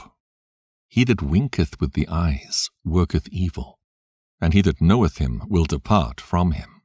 When thou art present, he will speak sweetly, and will admire thy words, but at the last he will writhe his mouth and slander thy sayings. I have hated many things, but nothing like him, for the Lord will hate him. Whoso casteth a stone on high casteth it on his own head, and a deceitful stroke shall make wounds. Whoso diggeth a pit shall fall therein, and he that setteth a trap shall be taken therein. He that worketh mischief, it shall fall upon him, and he shall not know whence it cometh. Mockery and reproach are from the proud, but vengeance as a lion shall lie in wait for them. They that rejoice at the fall of the righteous shall be taken in the snare, and anguish shall consume them before they die. Malice and wrath, even these are abominations, and the sinful man shall have them both. Chapter 28. He that revengeth shall find vengeance from the Lord, and he will surely keep his sins in remembrance. Forgive thy neighbor the hurt that he hath done unto thee, so shall thy sins also be forgiven when thou prayest. One man beareth hatred against another, and doth he seek pardon from the Lord? He showeth no mercy to a man which is like himself, and doth he ask forgiveness of his own sins? If he that is but flesh nourish hatred, who will entreat for pardon of his sins? Remember thy end, and let enmity cease. Remember corruption and death, and abide in the commandments. Remember the commandments, and bear no malice to thy neighbor. Remember the covenant of the highest, and wink at ignorance. Abstain from strife, and thou shalt diminish thy sins. For a furious man will kindle strife. A sinful man disquieteth friends, and maketh debate among them that be at peace. As the matter of the fire is, so it burneth. And as a man's strength is, so is his wrath. And according to his riches his anger riseth, and the stronger they are which contend, the more they will be inflamed. And hasty contention kindleth a fire, and a hasty fighting sheddeth blood. If thou blow the spark, it shall burn. If thou spit upon it, it shall be quenched, and both these come out of thy mouth. Curse the whisperer and double-tongued, for such have destroyed many that were at peace. A backbiting tongue hath disquieted many, and driven them from nation to nation. Strong cities hath it pulled down, and overthrown the houses of great men. A backbiting tongue hath cast out virtuous women, and deprived them of their labors. Whoso hearkeneth unto it shall never find rest, and never dwell quietly. The stroke of the whip maketh marks in the flesh, but the stroke of the tongue breaketh the bones. Many have fallen by the edge of the sword, but not so many as have fallen by the tongue. Well is he that is defended through the venom thereof, who hath not drawn the yoke thereof, nor hath been bound in her bands. For the yoke thereof is a yoke of iron, and the bands thereof are bands of brass. The death thereof is an evil death. The grave were better than it. It shall not have rule over them that fear God, neither shall they be burned with the flame thereof. Such as forsake the Lord shall fall into it, and it shall burn in them and not be quenched. It shall be sent upon them as a lion, and devour them as a leopard. Look that thou hedge thy possession about with thorns, and bind up thy silver and gold, and weigh thy words in a balance, and make a door and bar for thy mouth. Beware thou slide not by it, lest thou fall before him that lieth in wait. Chapter 29. He that is merciful will lend unto his neighbor, and he that strengtheneth his hand keepeth the commandments. Lend to thy neighbor in time of his need, and pay thou thy neighbor again in due season. Keep thy word, and deal faithfully with him, and thou shalt always find the thing that is necessary for thee. Many, when a thing was lent them, reckoned it to be found, and put them to trouble that helped them. Till he hath received, he will kiss a man's hand, and for his neighbor's money he will speak submissly. But when he should repay, he will prolong the time, and return words of grief, and complain of the time. If he prevail, he shall hardly receive the half, and he will count it as if he had found it. If not, he hath deprived him of his money, and he hath gotten him an enemy without cause. He payeth him with cursings and railings, and for honor he will pay him disgrace. Many therefore have refused to lend for other men's ill dealing, fearing to be defrauded. Yet have thou patience with a man in poor estate, and delay not to show him mercy. Help the poor for the commandment's sake, and turn him not away because of his poverty. Lose thy money for thy brother and thy friend, and let it not rust under a stone to be lost. Lay up thy treasure according to the commandments of the Most High, and it shall bring thee more profit than gold. Shut up alms in thy storehouses, and it shall deliver thee from all affliction. It shall fight for thee against thine enemies, better than a mighty shield and strong spear. An honest man is surety for his neighbor, but he that is impudent will forsake him. Forget not the friendship of thy surety, for he hath given his life for thee. A sinner will overthrow the good estate of his surety, and he that is of an unthankful mind will leave him in danger that delivered him. Suretyship hath undone many of good estate, and shaken them as a wave of the sea. Mighty men hath it driven from their houses, so that they wandered among strange nations. A wicked man, transgressing the commandments of the Lord, shall fall into suretyship, and he that undertaketh and followeth other men's business for gain shall fall into suits. Help thy neighbor according to thy power, and beware that thou thyself fall not into the same. The chief thing for life is water, and bread, and clothing, and an house to cover shame. Better is the life of a poor man in a mean cottage than delicate fare in another man's house. Be it little or much, hold thee contented, that thou hear not the reproach of thy house. For it is a miserable life to go from house to house. For where thou art a stranger, thou darest not open thy mouth. Thou shalt entertain and feast, and have no thanks. Moreover, thou shalt hear bitter words. Come, thou stranger, and furnish a table, and feed me of that thou hast ready. Give place, thou stranger, to an honourable man. My brother cometh to be lodged, and I have need of mine house. These things are grievous to a man of understanding, the upbraiding of house room, and reproaching of the lender. Chapter 30. He that loveth his son causeth him oft to feel the rod, that he may have joy of him in the end.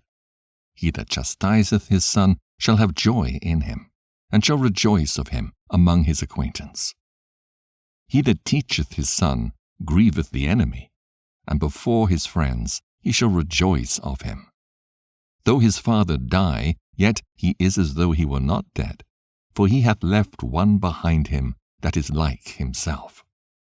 While he lived, he saw and rejoiced in him, and when he died, he was not sorrowful. He left behind him an avenger against his enemies, and one that shall requite kindness to his friends. He that maketh too much of his son shall bind up his wounds, and his bowels will be troubled at every cry. An horse not broken becometh headstrong, and a child left to himself will be wilful. Cocker thy child, and he shall make thee afraid. Play with him, and he shall bring thee to heaviness. Laugh not with him, lest thou have sorrow with him, and lest thou gnash thy teeth in the end. Give him no liberty in his youth, and wink not at his follies. Bow down his neck while he is young, and beat him on the sides while he is a child, lest he wax stubborn and be disobedient unto thee, and so bring sorrow to thine heart.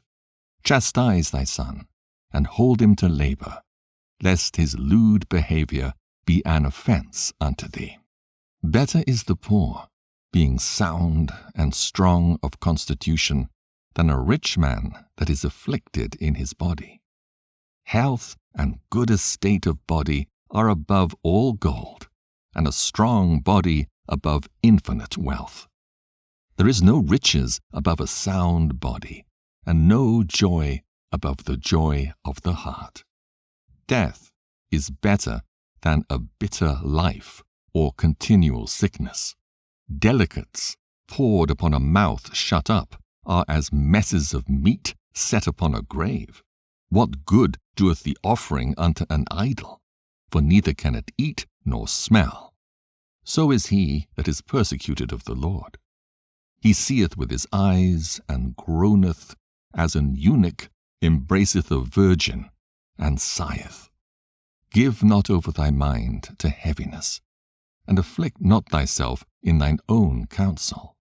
The gladness of the heart is the life of man, and the joyfulness of man prolongeth his days. Love thine own soul, and comfort thy heart. Remove sorrow far from thee, for sorrow hath killed many, and there is no profit therein. Envy and wrath shorten the life, and carefulness bringeth age before the time. A cheerful and good heart will have care of his meat and diet. Chapter 31. Watching for riches consumeth the flesh, and the care thereof driveth away sleep. Watching care will not let a man slumber, as a sore disease breaketh sleep. The rich hath great labor in gathering riches together, and when he resteth, he is filled with his delicates. The poor laboureth in his poor estate, and when he leaveth off, he is still needy. He that loveth gold shall not be justified, and he that followeth corruption shall have enough thereof. Gold hath been the ruin of many, and their destruction was present. It is a stumbling block unto them that sacrifice unto it, and every fool shall be taken therewith. Blessed is the rich that is found without blemish, and hath not gone after gold. Who is he? And we will call him blessed. For wonderful things hath he done among his people. Who hath been tried thereby, and found perfect? Then let him glory. Who might offend, and hath not offended, or done evil, and hath not done it? His goods shall be established, and the congregation shall declare his alms. If thou sit at a bountiful table, be not greedy upon it, and say not, there is much meat on it. Remember that a wicked eye is an evil thing, and what is created more wicked than an eye? Therefore it weepeth upon every occasion. Stretch not thine hand whithersoever it looketh, and thrust it not with him into the dish. Judge not thy neighbor by thyself, and be discreet in every point. Eat, as it becometh a man, those things which are set before thee, and devour not, lest thou be hated. Leave off first for manner's sake, and be not unsatiable, lest thou offend. When thou sittest among many, reach not thine hand out first of all. A very little is sufficient for a man well nurtured, and he fetcheth not his wind short upon his bed. Sound sleep cometh of moderate eating. He riseth early, and his wits are with him. But the pain of watching, and choler, and pangs of the belly are with an unsatiable man. And if thou hast been forced to eat, arise, go forth, vomit, and thou shalt have rest. My son, hear me, and despise me not, and at the last thou shalt find, as I told thee. In all thy works be quick, so shall there no sickness come unto thee. Whoso is liberal of his meat, men shall speak well of him, and the report of his good housekeeping will be believed. But against him that is a niggard of his meat the whole city shall murmur, and the testimonies of his niggardness shall not be doubted of. Show not thy valiantness in wine, for wine hath destroyed many. The furnace proveth the edge by dipping, so doth wine the hearts of the proud by drunkenness.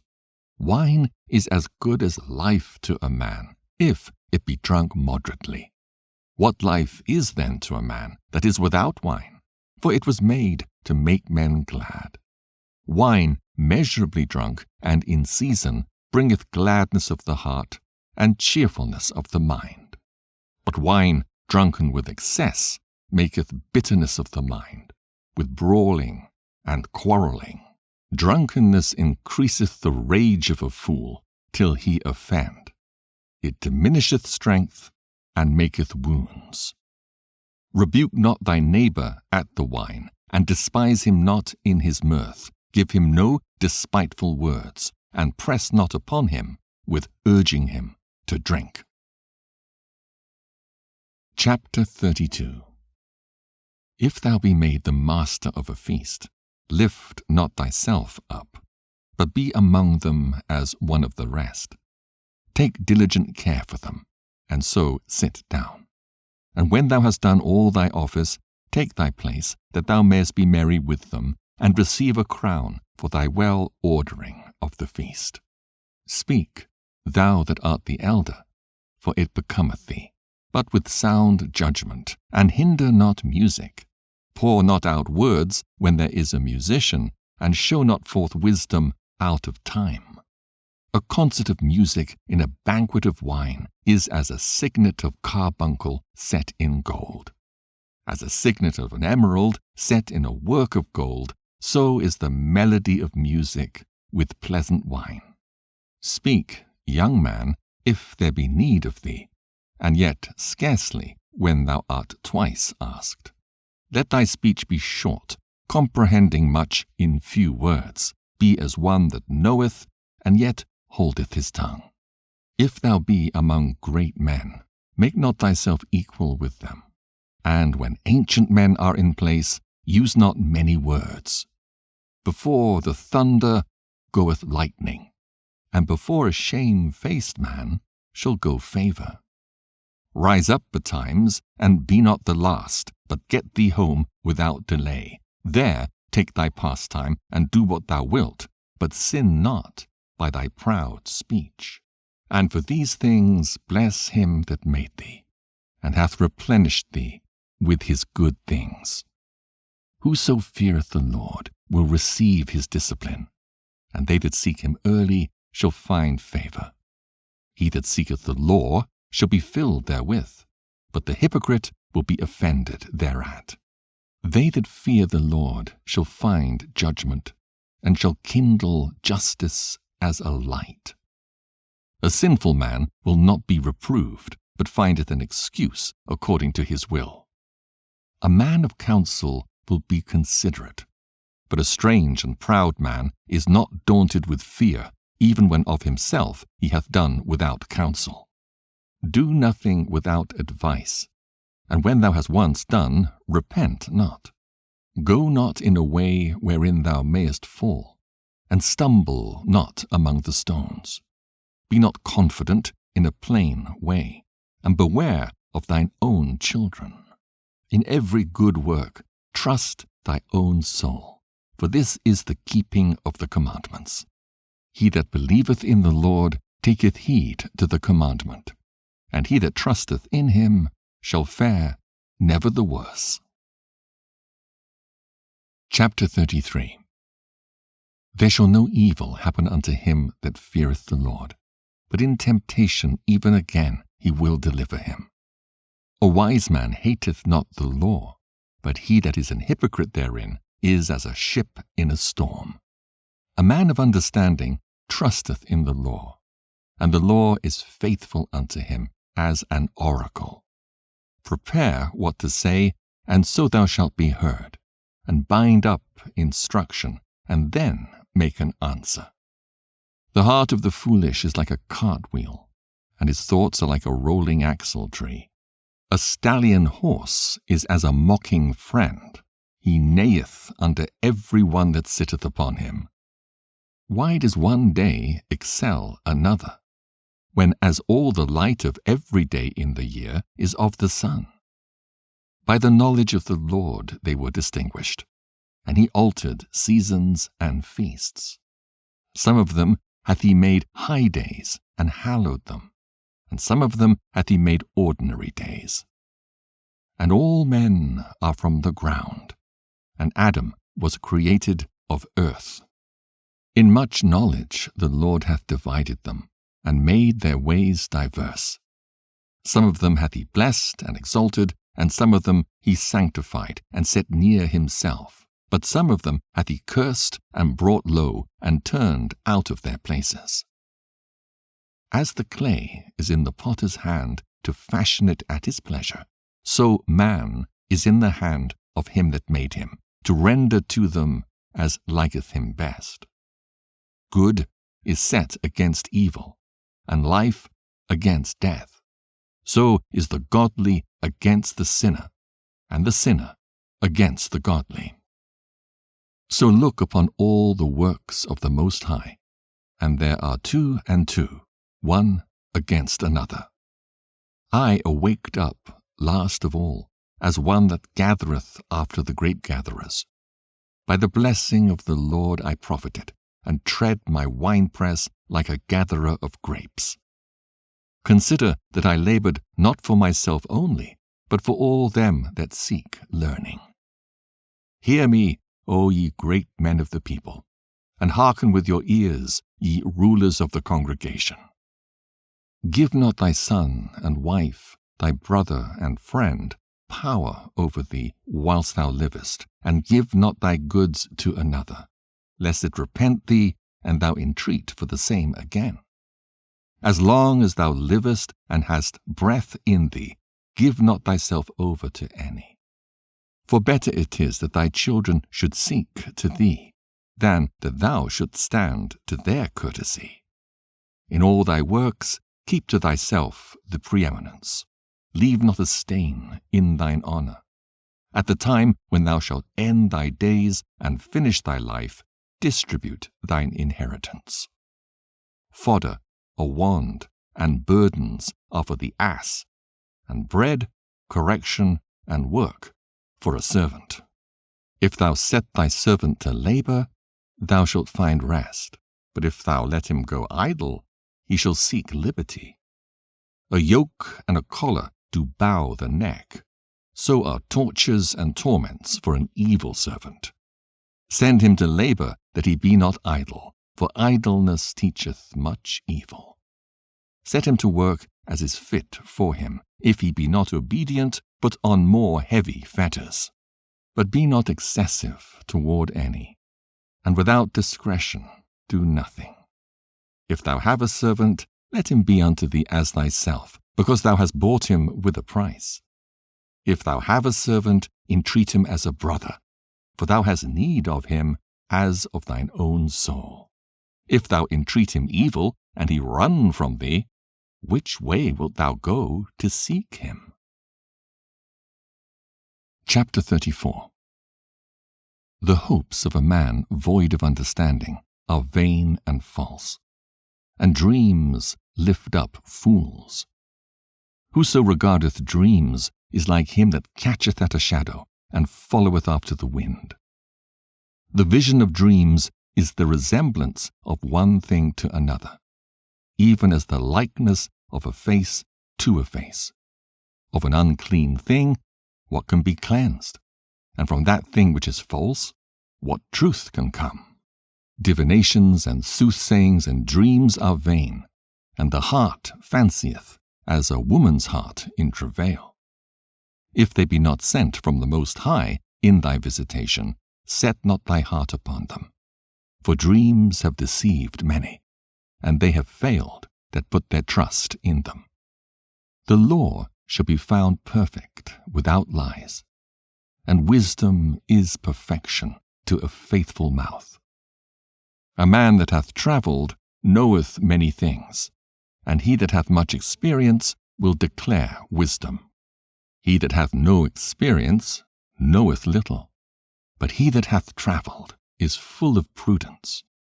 When I travelled, I saw many things, and I understand more than I can express. I was oft times in danger of death, yet I was delivered because of these things. The spirit of those that fear the Lord shall live, for their hope is in him that saveth them. Whoso feareth the Lord shall not fear, nor be afraid, for he is his hope. Blessed is the soul of him that feareth the Lord. To whom doth he look, and who is his strength? For the eyes of the Lord are upon them that love him. He is their mighty protection and strong stay, a defense from heat and a cover from the sun at noon, a preservation from stumbling and an help from falling.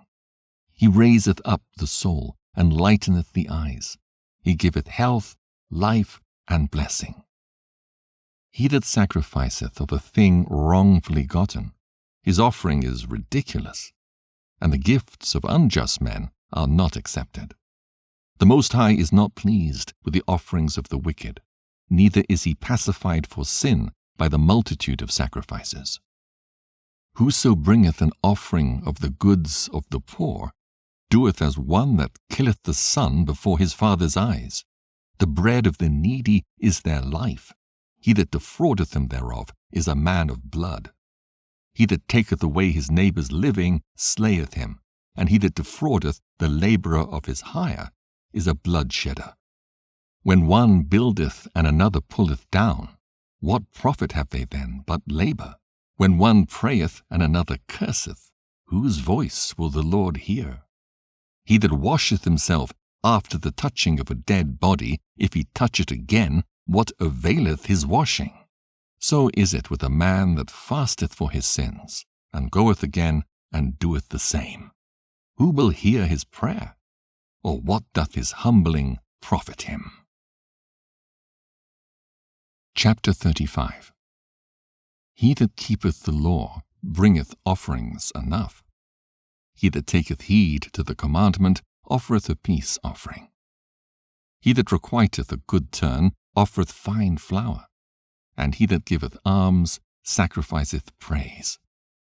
To depart from wickedness is a thing pleasing to the Lord, and to forsake unrighteousness is a propitiation. Thou shalt not appear empty before the Lord, for all these things are to be done because of the commandment.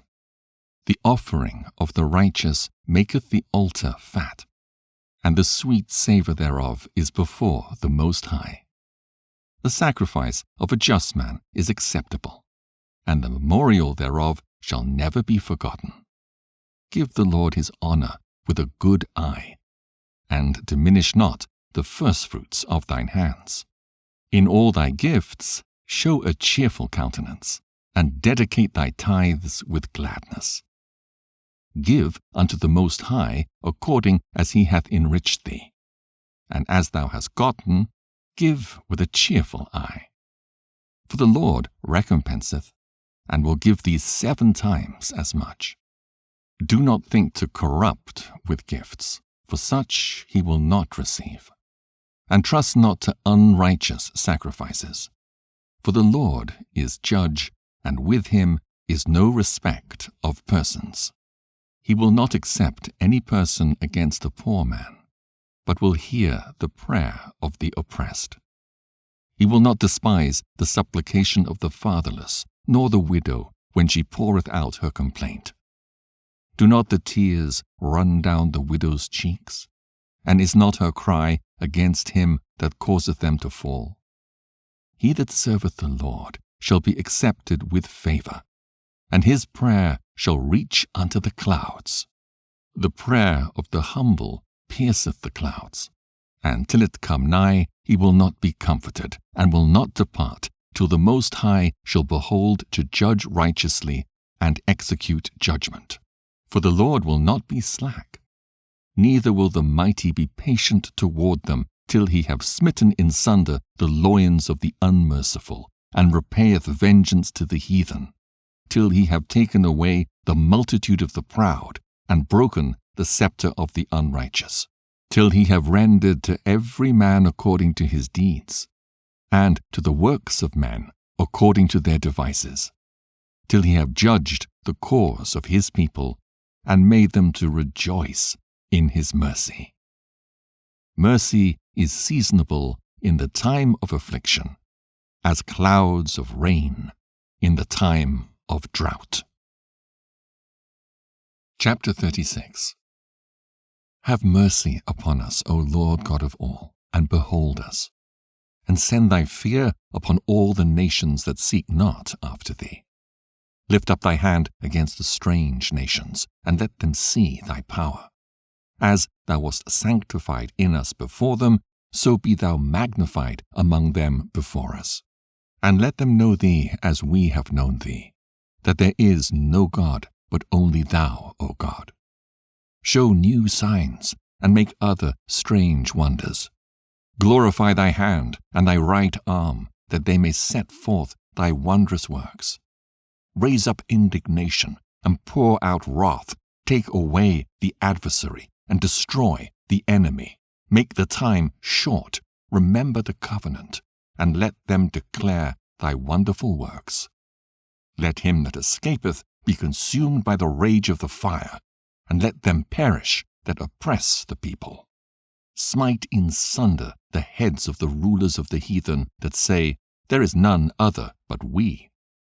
Gather all the tribes of Jacob together, and inherit thou them as from the beginning. O Lord, have mercy upon the people that is called by thy name, and upon Israel, whom thou hast named thy firstborn. O, be merciful unto Jerusalem, thy holy city, the place of thy rest. Fill Sion with thine unspeakable oracles, and thy people with thy glory. Give testimony unto those that thou hast possessed from the beginning, and raise up prophets that have been in thy name. Reward them that wait for thee, and let thy prophets be found faithful. O Lord, hear the prayer of thy servants, according to the blessing of Aaron over thy people, that all they which dwell upon the earth may know that thou art the Lord, the eternal God. The belly devoureth all meats, yet is one meat better than another. As the palate tasteth divers kinds of venison, so doth an heart of understanding false speeches. A froward heart causeth heaviness, but a man of experience will recompense him. A woman will receive every man, yet is one daughter better than another. The beauty of a woman cheereth the countenance, and a man loveth nothing better. If there be kindness, meekness, and comfort in her tongue, then is not her husband like other men. He that getteth a wife beginneth a possession, a help like unto himself, and a pillar of rest. Where no hedge is, there the possession is spoiled, and he that hath no wife will wander up and down mourning. Who will trust a thief well appointed that skippeth from city to city? So who will believe a man that hath no house, and lodgeth wheresoever the night taketh him? Chapter 37. Every friend saith, I am his friend also, but there is a friend which is only a friend in name. Is it not a grief unto death when a companion and friend is turned to an enemy? O wicked imagination, whence camest thou in to cover the earth with deceit? There is a companion which rejoiceth in the prosperity of a friend, but in the time of trouble will be against him. There is a companion which helpeth his friend for the belly, and taketh up the buckler against the enemy. Forget not thy friend in thy mind, and be not unmindful of him in thy riches. Every counselor extolleth counsel, but there is some that counselleth for himself. Beware of a counselor, and know before what need he hath, for he will counsel for himself, lest he cast the lot upon thee, and say unto thee, Thy way is good, and afterward he stand on the other side to see what shall befall thee. Consult not with one that suspecteth thee, and hide thy counsel from such as envy thee. Neither consult with a woman touching her of whom she is jealous, neither with a coward in matters of war, nor with a merchant concerning exchange, nor with a buyer of selling, nor with an envious man of thankfulness, nor with an unmerciful man touching kindness, nor with the slothful for any work, nor with an hireling for a year of finishing work, nor with an idle servant of much business. Hearken not unto these in any matter of counsel, but be continually with a godly man, whom thou knowest to keep the commandments of the Lord, whose mind is according to thy mind, and will sorrow with thee if thou shalt miscarry. And let the counsel of thine own heart stand, for there is no man more faithful unto thee than it. For a man's mind is sometime wont to tell him more than 7 watchmen that sit above in an high tower. And above all this, pray to the Most High that he will direct thy way in truth. Let reason go before every enterprise, and counsel before every action. The countenance is a sign of changing of the heart. 4 manner of things appear: good and evil, life and death, but the tongue ruleth over them continually. There is one that is wise and teacheth many, and yet is unprofitable to himself. There is one that showeth wisdom in words, and is hated. He shall be destitute of all food, for grace is not given him from the Lord, because he is deprived of all wisdom. Another is wise to himself, and the fruits of understanding are commendable in his mouth. A wise man instructeth his people, and the fruits of his understanding fail not. A wise man shall be filled with blessing, and all they that see him shall count him happy. The days of the life of man may be numbered, but the days of Israel are innumerable. A wise man shall inherit glory among his people, and his name shall be perpetual. My son, prove thy soul in thy life, and see what is evil for it, and give not that unto it. For all things are not profitable for all men, neither hath every soul pleasure in every thing. Be not unsatiable in any dainty thing, nor too greedy upon meats. For excess of meats bringeth sickness, and surfeiting will turn into choler. By surfeiting many have perished, but he that taketh heed prolongeth his life. Chapter 38.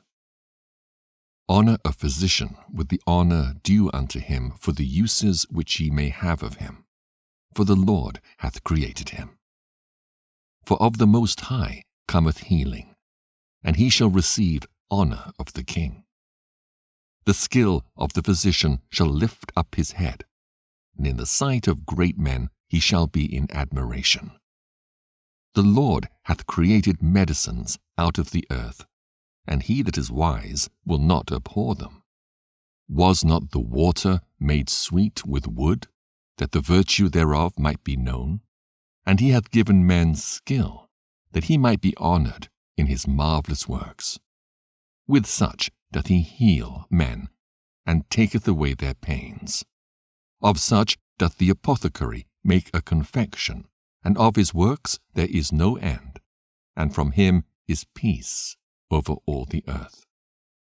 My son, in thy sickness be not negligent, but pray unto the Lord, and he will make thee whole. Leave off from sin, and order thine hands aright, and cleanse thy heart from all wickedness. Give a sweet savour and a memorial of fine flour, and make a fat offering, as not being. Then give place to the physician, for the Lord hath created him. Let him not go from thee, for thou hast need of him. There is a time when in their hands there is good success, for they shall also pray unto the Lord, that he would prosper that which they give for ease and remedy, to prolong life. He that sinneth before his Maker, let him fall into the hand of the physician. My son, let tears fall down over the dead, and begin to lament as if thou hadst suffered great harm thyself, and then cover his body according to the custom, and neglect not his burial. Weep bitterly, and make great moan, and use lamentation as he is worthy, and that a day or two, lest thou be evil spoken of. And then comfort thyself for thy heaviness. For of heaviness cometh death, and the heaviness of the heart breaketh strength. In affliction also sorrow remaineth, and the life of the poor is the curse of the heart. Take no heaviness to heart, drive it away, and remember the last end. Forget it not, for there is no turning again. Thou shalt not do him good, but hurt thyself. Remember my judgment, for thine also shall be so. Yesterday for me, and today for thee. When the dead is at rest, let his remembrance rest, and be comforted for him when his spirit is departed from him. The wisdom of a learned man cometh by opportunity of leisure, and he that hath little business shall become wise. How can he get wisdom that holdeth the plough, and that glorieth in the goad, that driveth oxen, and is occupied in their labours, and whose talk is of bullocks?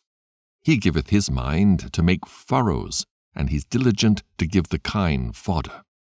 So every carpenter and workmaster that laboureth night and day, and they that cut and grave seals, and are diligent to make great variety, and give themselves to counterfeit imagery, and watch to finish a work.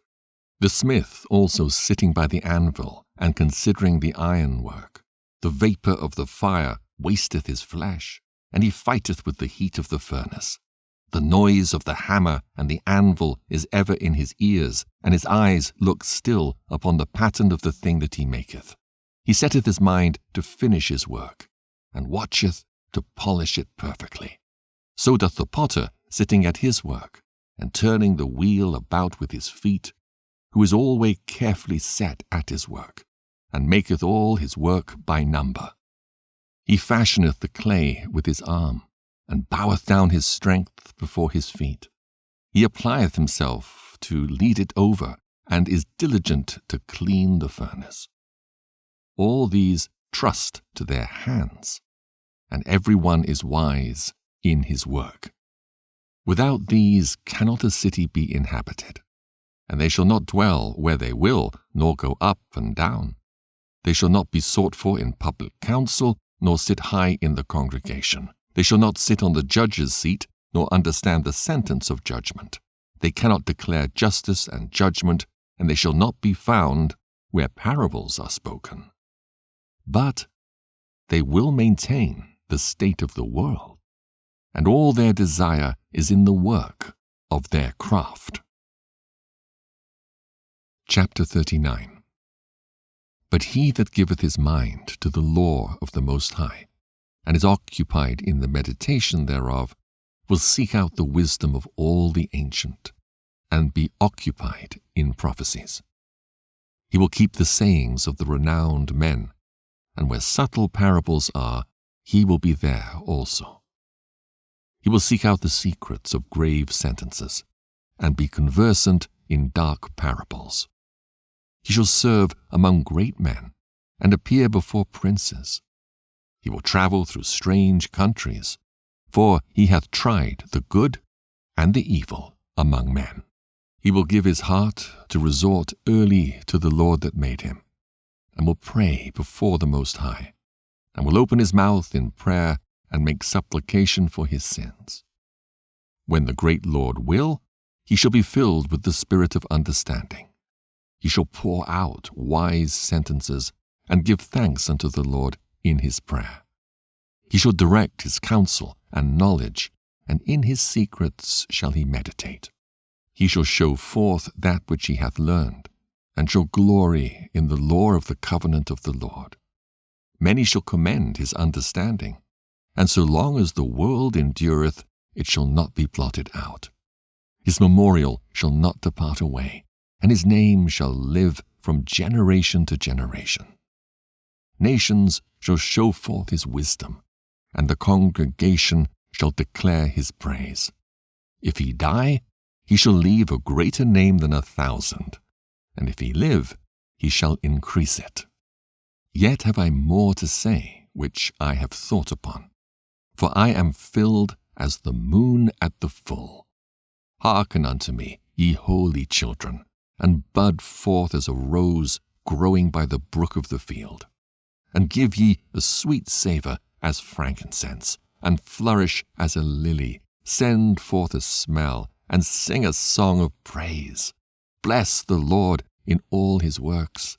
Magnify his name, and show forth his praise with the songs of your lips, and with harps, and in praising him ye shall say after this manner, All the works of the Lord are exceeding good, and whatsoever he commandeth shall be accomplished in due season. And none may say, What is this? Wherefore is that? For at time convenient they shall all be sought out. At his commandment the waters stood as an heap, and at the words of his mouth the receptacles of waters. At his commandment is done whatsoever pleaseth him, and none can hinder when he will save. The works of all flesh are before him, and nothing can be hid from his eyes. He seeth from everlasting to everlasting, and there is nothing wonderful before him. A man need not say, What is this? Wherefore is that? For he hath made all things for their uses.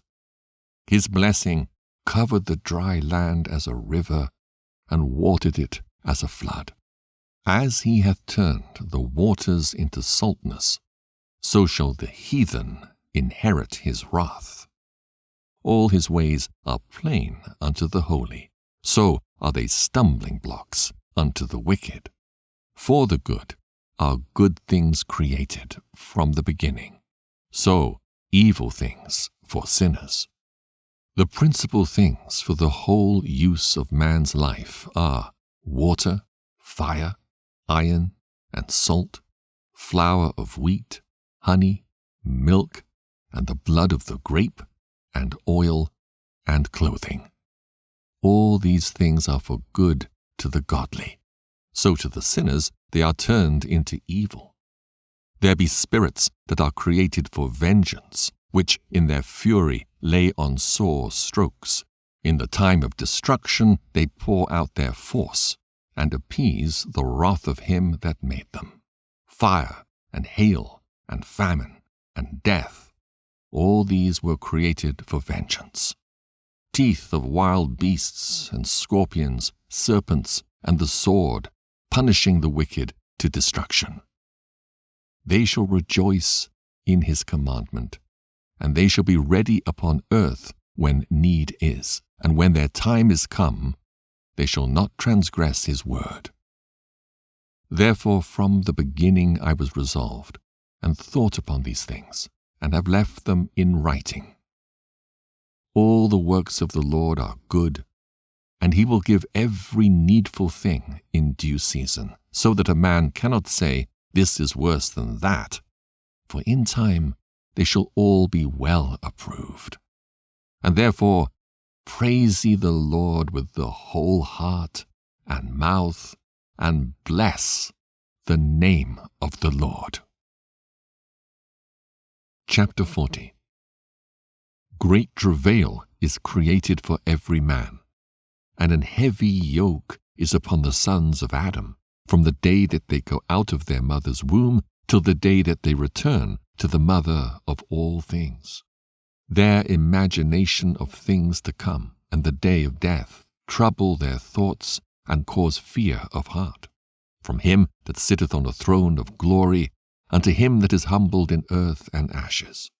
From him that weareth purple and a crown unto him that is clothed with a linen frock. Wrath and envy, trouble and unquietness, fear of death and anger and strife, and in the time of rest upon his bed his night sleep, do change his knowledge. A little or nothing is his rest, and afterward he is in his sleep as in a day of keeping watch, troubled in the vision of his heart, as if he were escaped out of a battle. When all is safe, he awaketh, and marvelleth that the fear was nothing. Such things happen unto all flesh, both man and beast, and that is sevenfold more upon sinners. Death and bloodshed, strife and sword, calamities, famine, tribulation and the scourge, these things are created for the wicked, and for their sakes came the flood. All things that are of the earth shall turn to the earth again, and that which is of the waters doth return into the sea. All bribery and injustice shall be blotted out, but true dealing shall endure forever. The goods of the unjust shall be dried up like a river, and shall vanish with noise like a great thunder in rain. While he openeth his hand, he shall rejoice, so shall transgressors come to naught.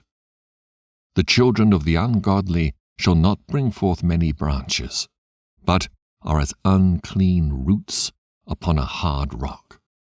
The weed growing upon every water and bank of a river shall be pulled up before all grass. Bountifulness is as a most fruitful garden, and mercifulness endureth for ever. To labor and to be content with that a man hath is a sweet life, but he that findeth a treasure is above them both. Children and the building of a city continue a man's name, but a blameless wife is counted above them both. Wine and music rejoice the heart, but the love of wisdom is above them both. The pipe and the psaltery make sweet melody, but a pleasant tongue is above them both. Thine eye desireth favour and beauty, but more than both corn while it is green. A friend and companion never meet amiss, but above both is a wife with her husband. Brethren and help are against time of trouble, but alms shall deliver more than them both. Gold and silver make the foot stand sure, but counsel is esteemed above them both. Riches and strength lift up the heart, but the fear of the Lord is above them both. There is no want in the fear of the Lord, and it needeth not to seek help. The fear of the Lord is a fruitful garden, and covereth him above all glory.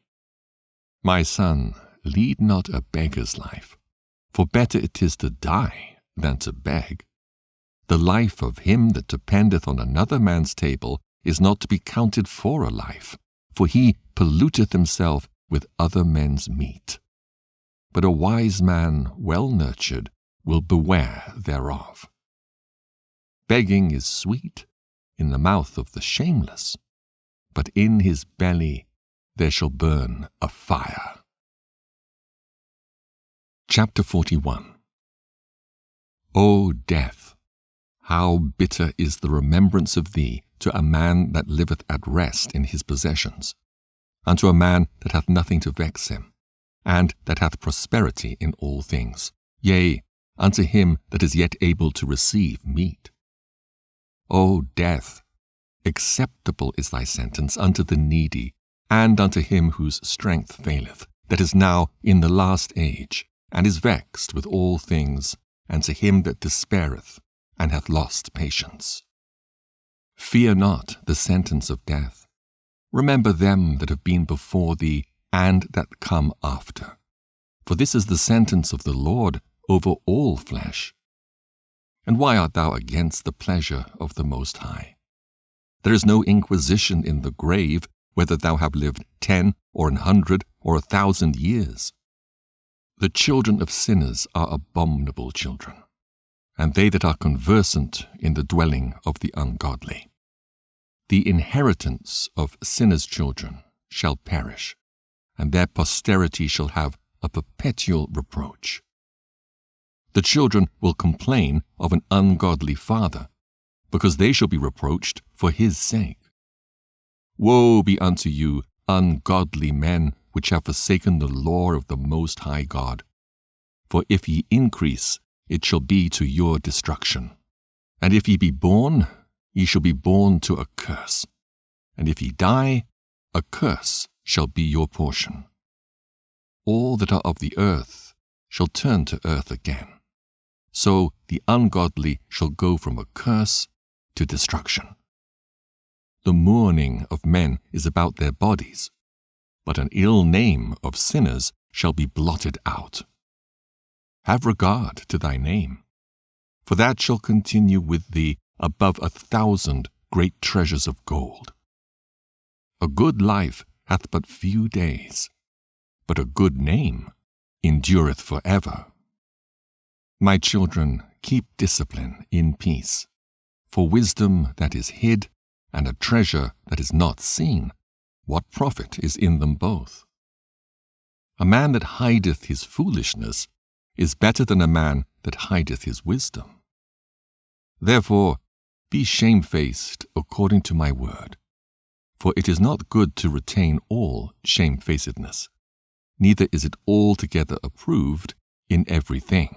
Be ashamed of whoredom before father and mother, and of a lie before a prince and a mighty man, of an offense before a judge and ruler, of iniquity before a congregation and people, of unjust dealing before thy partner and friend, and of theft in regard of the place where thou sojournest, and in regard of the truth of God and his covenant, and to lean with thine elbow upon the meat, and of scorning to give and take, and of silence before them that salute thee, and to look upon an harlot, and to turn away thy face from thy kinsman, or to take away a portion or a gift, or to gaze upon another man's wife, or to be over busy with his maid, and come not near her bed, or of upbraiding speeches before friends, and after thou hast given,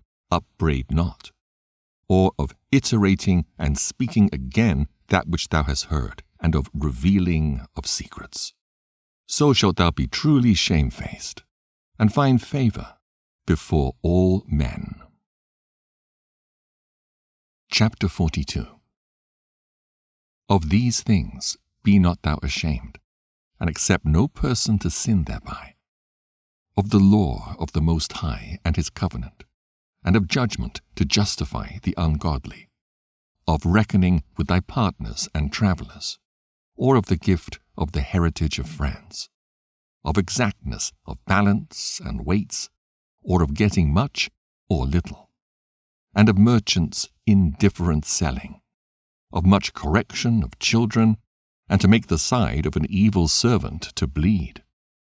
Sure keeping is good where an evil wife is, and shut up where many hands are. Deliver all things in number and weight, and put all in writing that thou givest out or receivest in. Be not ashamed to inform the unwise and foolish and the extreme aged that contendeth with those that are young. Thus shalt thou be truly learned and approved of all men living. The father waketh for the daughter when no man knoweth, and the care for her taketh away sleep. When she is young, lest she pass away the flower of her age, and being married, lest she should be hated. In her virginity, lest she should be defiled and gotten with child in her father's house, and having a husband, lest she should misbehave herself, and when she is married, lest she should be barren.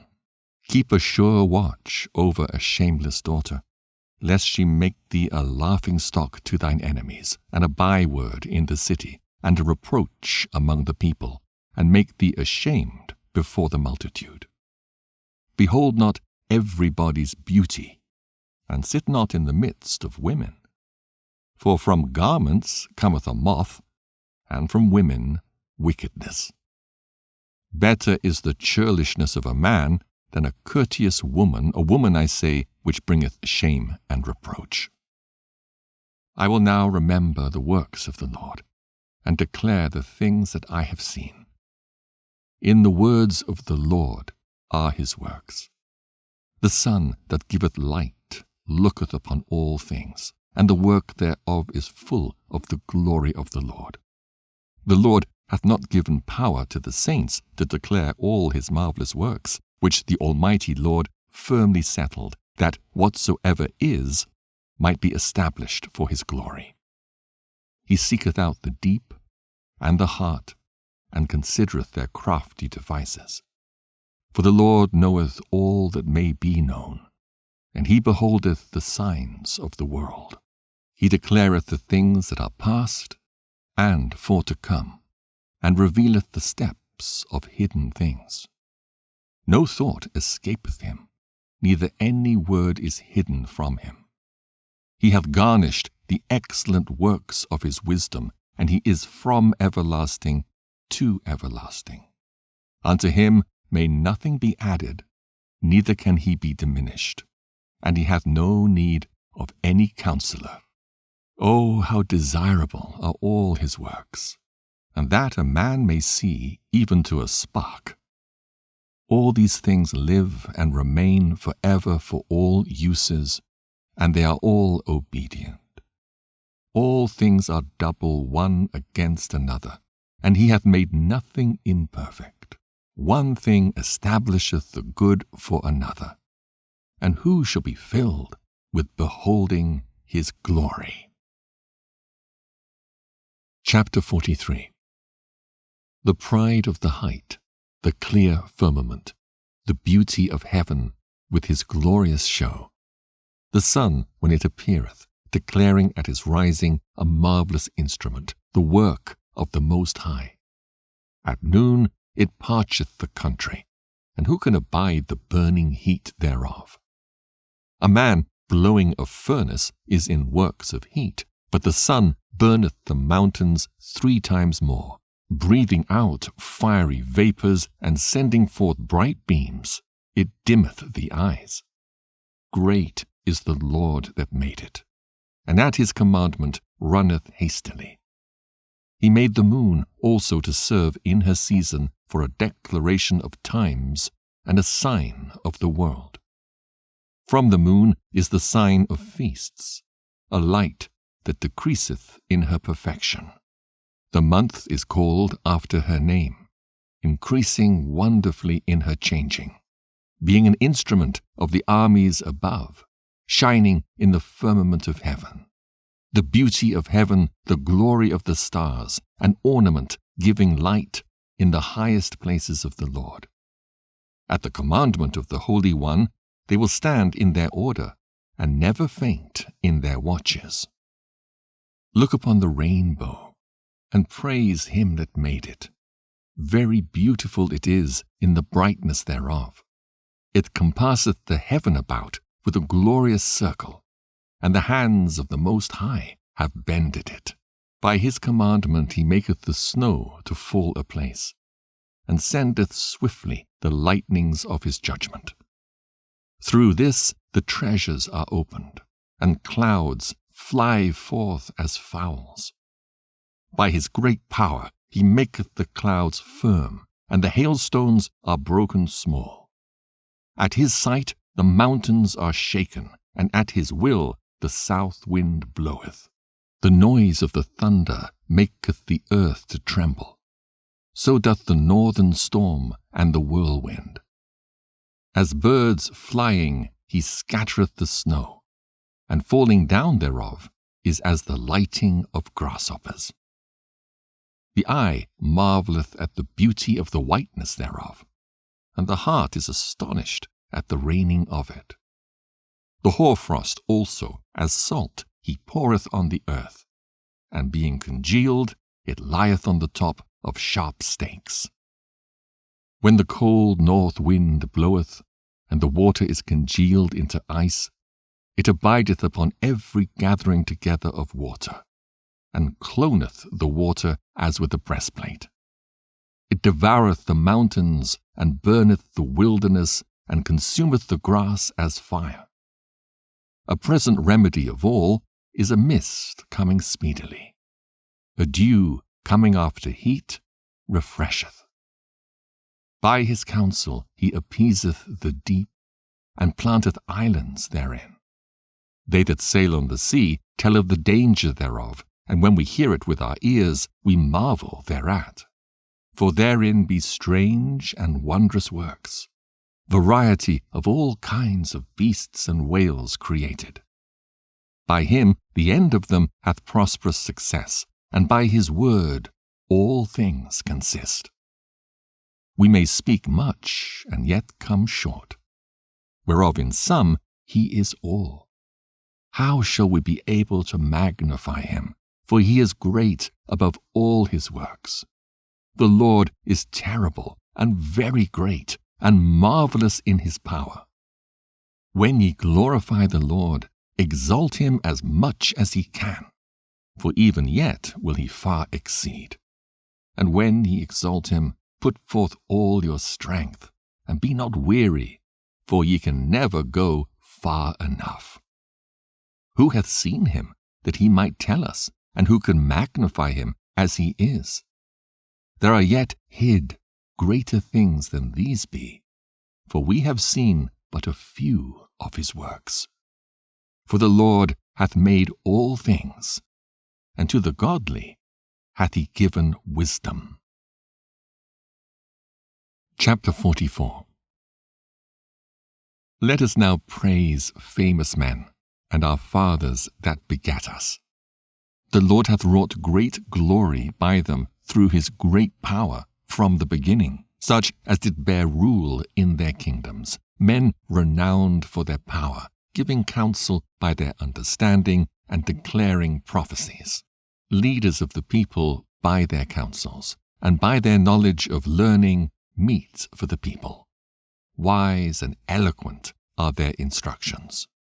Such as found out musical tunes and recited verses in writing. Rich men furnished with ability, living peaceably in their habitations. All these were honored in their generations, and were the glory of their times. There have been of them that have left a name behind them, that their praises might be reported. And some there be which have no memorial, who are perished as though they had never been, and are become as though they'd never been born, and their children after them. But these were merciful men, whose righteousness hath not been forgotten. With their seed shall continually remain a good inheritance, and their children are within the covenant. Their seed standeth fast, and their children for their sakes. Their seed shall remain forever, and their glory shall not be blotted out. Their bodies are buried in peace, but their name liveth for evermore. The people will tell of their wisdom, and the congregation will show forth their praise. Enoch pleased the Lord, and was translated, being an example of repentance to all generations. Noah was found perfect and righteous. In the time of wrath he was taken in exchange for the world. Therefore was he left as a remnant unto the earth when the flood came. An everlasting covenant was made with him, that all flesh should perish no more by the flood. Abraham was a great father of many people. In glory there was none like unto him, who kept the law of the Most High, and was in covenant with him. He established the covenant in his flesh, and when he was proved, he was found faithful. Therefore he assured him by an oath that he would bless the nations in his seed, and that he would multiply him as the dust of the earth, and exalt his seed as the stars, and cause them to inherit from sea to sea, and from the river unto the utmost part of the land. With Isaac did he establish likewise for Abraham his father's sake the blessing of all men, and the covenant, and made it rest upon the head of Jacob. He acknowledged him in his blessing, and gave him an inheritance, and divided his portions. Among the 12 tribes did he part them. Chapter 45. And he brought out of him a merciful man, which found favor in the sight of all flesh, even Moses, beloved of God and men, whose memorial is blessed. He made him like to the glorious saints, and magnified him, so that his enemies stood in fear of him. By his words he caused the wonders to cease, and he made him glorious in the sight of kings, and gave him a commandment for his people, and showed him part of his glory. He sanctified him in his faithfulness and meekness, and chose him out of all men. He made him to hear his voice, and brought him into the dark cloud, and gave him commandments before his face, even the law of life and knowledge, that he might teach Jacob his covenants, and Israel his judgments. He exalted Aaron, an holy man like unto him, even his brother of the tribe of Levi. An everlasting covenant he made with him, and gave him the priesthood among the people. He beautified him with comely ornaments, and clothed him with a robe of glory. He put upon him perfect glory, and strengthened him with rich garments, with breeches, with a long robe, and the ephod. And he compassed him with pomegranates, and with many golden bells round about, that as he went there might be a sound, and a noise made that might be heard in the temple for a memorial to the children of his people. With an holy garment, with gold and blue silk and purple, the work of the embroidery, with a breastplate of judgment, and with Urim and Thummim, with twisted scarlet, the work of the cunning workman, with precious stones, graven like seals and set in gold, the work of the jeweler, with a writing engraved for a memorial after the number of the tribes of Israel. He set a crown of gold upon the mitre, wherein was engraved holiness, an ornament of honor, a costly work, the desires of the eyes, goodly and beautiful. Before him there were none such, neither did ever any stranger put them on, but only his children and his children's children perpetually. Their sacrifices shall be wholly consumed, every day, twice continually. Moses consecrated him, and anointed him with holy oil. This was appointed unto him by an everlasting covenant, and to his seed, so long as the heavens should remain, that they should minister unto him, and execute the office of the priesthood, and bless the people in his name. He chose him out of all men living to offer sacrifices to the Lord, incense and a sweet savor for a memorial, to make reconciliation for his people. He gave unto him his commandments and authority in the statutes of judgments, that he should teach Jacob the testimonies and inform Israel in his laws. Strangers conspired together against him, and maligned him in the wilderness, even the men that were of Dathan's and Abiram's side, and the congregation of Korah, with fury and wrath. This the Lord saw, and it displeased him, and in his wrathful indignation were they consumed. He did wonders upon them to consume them with the fiery flame. But he made Aaron more honorable, and gave him an heritage, and divided unto him the firstfruits of the increase. Especially he prepared bread in abundance. For they eat of the sacrifices of the Lord, which he gave unto him and his seed. Howbeit, in the land of the people he had no inheritance, neither had he any portion among the people. For the Lord himself is his portion and inheritance. The third in glory is Phinehas, the son of Eleazar, because he had zeal in the fear of the Lord, and stood up with good courage of heart, when the people were turned back, and made reconciliation for Israel. Therefore was there a covenant of peace made with him, that he should be the chief of the sanctuary and of his people, and that he and his posterity should have the dignity of the priesthood forever, according to the covenant made with David, son of Jesse, of the tribe of Judah, that the inheritance of the king should be to his posterity alone. So the inheritance of Aaron should also be unto his seed. God give you wisdom in your heart to judge his people in righteousness, that their good things be not abolished, and that their glory may endure forever. Chapter 46. Joshua the son of Nun was valiant in the wars, and was the successor of Moses in prophecies, who according to his name was made great for the saving of the elect of God, and taking vengeance of the enemies that rose up against them, that he might set Israel in their inheritance. How great glory gat he when he did lift up his hands and stretched out his sword against the cities! Who before him so stood to it? For the Lord himself brought his enemies unto him. Did not the sun go back by his means? And was not one day as long as two?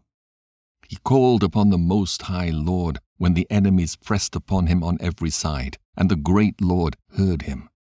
And with hailstones of mighty power he made the battle to fall violently upon the nations. And in the descent of Beth-horon he destroyed them that resisted, that the nations might know all their strength, because he fought in the sight of the Lord, and he followed the Mighty One. In the time of Moses also he did a work of mercy, he and Caleb the son of Jephunneh, in that they withstood the congregation and withheld the people from sin, and appeased the wicked murmuring. And of 600,000 people on foot, they too were preserved to bring them in to the heritage, even unto the land that floweth with milk and honey. The Lord gave strength also unto Caleb, which remained with him unto his old age, so that he entered upon the high places of the land, and his seed obtained it for an heritage, that all the children of Israel might see that it is good to follow the Lord. And concerning the judges, every one by name, whose heart went not a-whoring, nor departed from the Lord, let their memory be blessed. Let their bones flourish out of their place, and let the name of them that were honored be continued upon their children. Samuel, the prophet of the Lord, beloved of his Lord, established a kingdom and anointed princes over his people. By the law of the Lord he judged the congregation, and the Lord had respect unto Jacob. By his faithfulness he was found a true prophet, and by his word he was known to be faithful in vision. He called upon the mighty Lord when his enemies pressed upon him on every side, when he offered the sucking lamb. And the Lord thundered from heaven, and with a great noise made his voice to be heard. And he destroyed the rulers of the Tyrians and all the princes of the Philistines. And before his long sleep he made protestations in the sight of the Lord and his anointed, I have not taken any man's goods, so much as a shoe, and no man did accuse him. And after his death he prophesied, and showed the king his end, and lifted up his voice from the earth in prophecy, to blot out the wickedness of the people. Chapter 47. And after him rose up Nathan to prophesy in the time of David. As is the fat taken away from the peace offering, so was David chosen out of the children of Israel. He played with lions as with kids, and with bears as with lambs. Slew he not a giant when he was yet but young? And did he not take away reproach from the people when he lifted up his hand with the stone in the sling, and beat down the boasting of Goliath? For he called upon the Most High Lord, and he gave him strength in his right hand to slay that mighty warrior, and set up the horn of his people. So the people honored him with 10,000s, and praised him in the blessings of the Lord, in that he gave him a crown of glory. For he destroyed the enemies on every side, and brought to naught the Philistines his adversaries, and brake their horn in sunder unto this day. In all his works he praised the Holy One Most High with words of glory. With his whole heart he sung songs, and loved him that made him. He set singers also before the altar, that by their voices they might make sweet melody, and daily sing praises in their songs. He beautified their feasts, and set in order the solemn times until the end, that they might praise his holy name, and that the temple might sound from morning. The Lord took away his sins, and exalted his horn forever. He made him a covenant of kings, and a throne of glory in Israel. After him rose up a wise son, and for his sake he dwelt at large. Solomon reigned in a peaceable time, and was honored, for God made all quiet round about him, that he might build an house in his name, and prepare his sanctuary forever.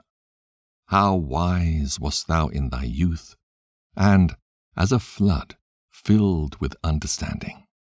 Thy soul covered the whole earth, and thou fillest it with dark parables.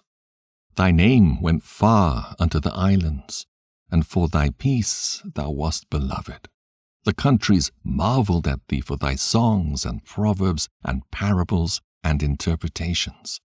By the name of the Lord God, which is called the Lord God of Israel, thou didst gather gold as tin, and didst multiply silver as lead.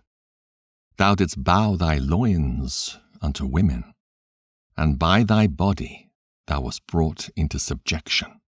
Thou didst stain thy honor and pollute thy seed, so that thou broughtest wrath upon thy children, and wast grieved for thy folly. So the kingdom was divided, and out of Ephraim ruled a rebellious kingdom. But the Lord will never leave off his mercy, neither shall any of his works perish, neither will he abolish the posterity of his elect, and the seed of him that loveth him he will not take away. Wherefore he gave a remnant unto Jacob, and out of him a root unto David. Thus rested Solomon with his fathers. And of his seed he left behind him Rehoboam, even the foolishness of the people, and one that had no understanding, who turned away the people through his counsel. There was also Jeroboam the son of Nebat, who caused Israel to sin, and showed Ephraim the way of sin. And their sins were multiplied exceedingly, that they were driven out of the land. For they sought out all wickedness, till the vengeance came upon them. Chapter 48. Then stood up Elias the prophet as fire, and his word burned like a lamp. He brought a sore famine upon them, and by his zeal he diminished their number. By the word of the Lord he shut up the heaven, and also 3 times brought down fire. O Elias, how wast thou honored in thy wondrous deeds! And who may glory like unto thee? Who didst raise up a dead man from death, and his soul from the place of the dead, by the word of the Most High? Who broughtest kings to destruction, and honorable men from their bed? Who heardest the rebuke of the Lord in Sinai, and in Horeb the judgment of vengeance? Who anointedst kings to take revenge, and prophets to succeed after him? Who was taken up in a whirlwind of fire, and in a chariot of fiery horses? Who was ordained for reproofs in their times, to pacify the wrath of the Lord's judgment before it break forth into fury, and to turn the heart of the father unto the son, and to restore the tribes of Jacob. Blessed are they that saw thee, and slept in love, for we shall surely live.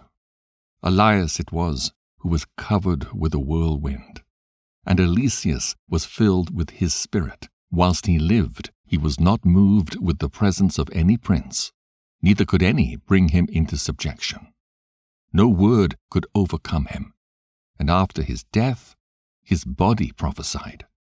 He did wonders in his life, and at his death were his works marvelous. For all this the people repented not, neither departed they from their sins, till they were spoiled and carried out of their land, and were scattered through all the earth.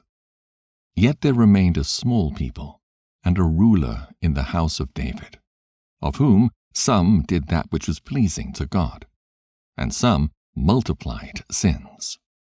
Hezekiah fortified his city, and brought in water into the midst thereof. He digged the hard rock with iron, and made wells for waters. In his time Sennacherib came up, and sent Rabsaces, and lifted up his hand against Sion, and boasted proudly. Then trembled their hearts and hands, and they were in pain, as women in travail. But they called upon the Lord which is merciful, and stretched out their hands toward him. And immediately the Holy One heard them out of heaven, and delivered them by the ministry of Isai. He smote the host of the Assyrians, and his angel destroyed them. For Hezekiah had done the thing that pleased the Lord, and was strong in the ways of David his father, as Isai the prophet, who was great and faithful in his vision, had commanded him. In his time the sun went backward, and he lengthened the king's life. He saw by an excellent spirit what should come to pass at the last, and he comforted them that mourned in Sion. He showed what should come to pass forever, and secret things, or ever they came. Chapter 49. The remembrance of Josiah is like the composition of perfume that is made by the art of the apothecary. It is sweet as honey in all mouths, and as music at a banquet of wine. He behaved himself uprightly in the conversion of the people, and took away the abominations of iniquity. He directed his heart unto the Lord, and in the time of the ungodly he established the worship of God. All except David and Hezekiah and Josiah were defective, for they forsook the law of the Most High. Even the kings of Judah failed. Therefore he gave their power unto others, and their glory to a strange nation.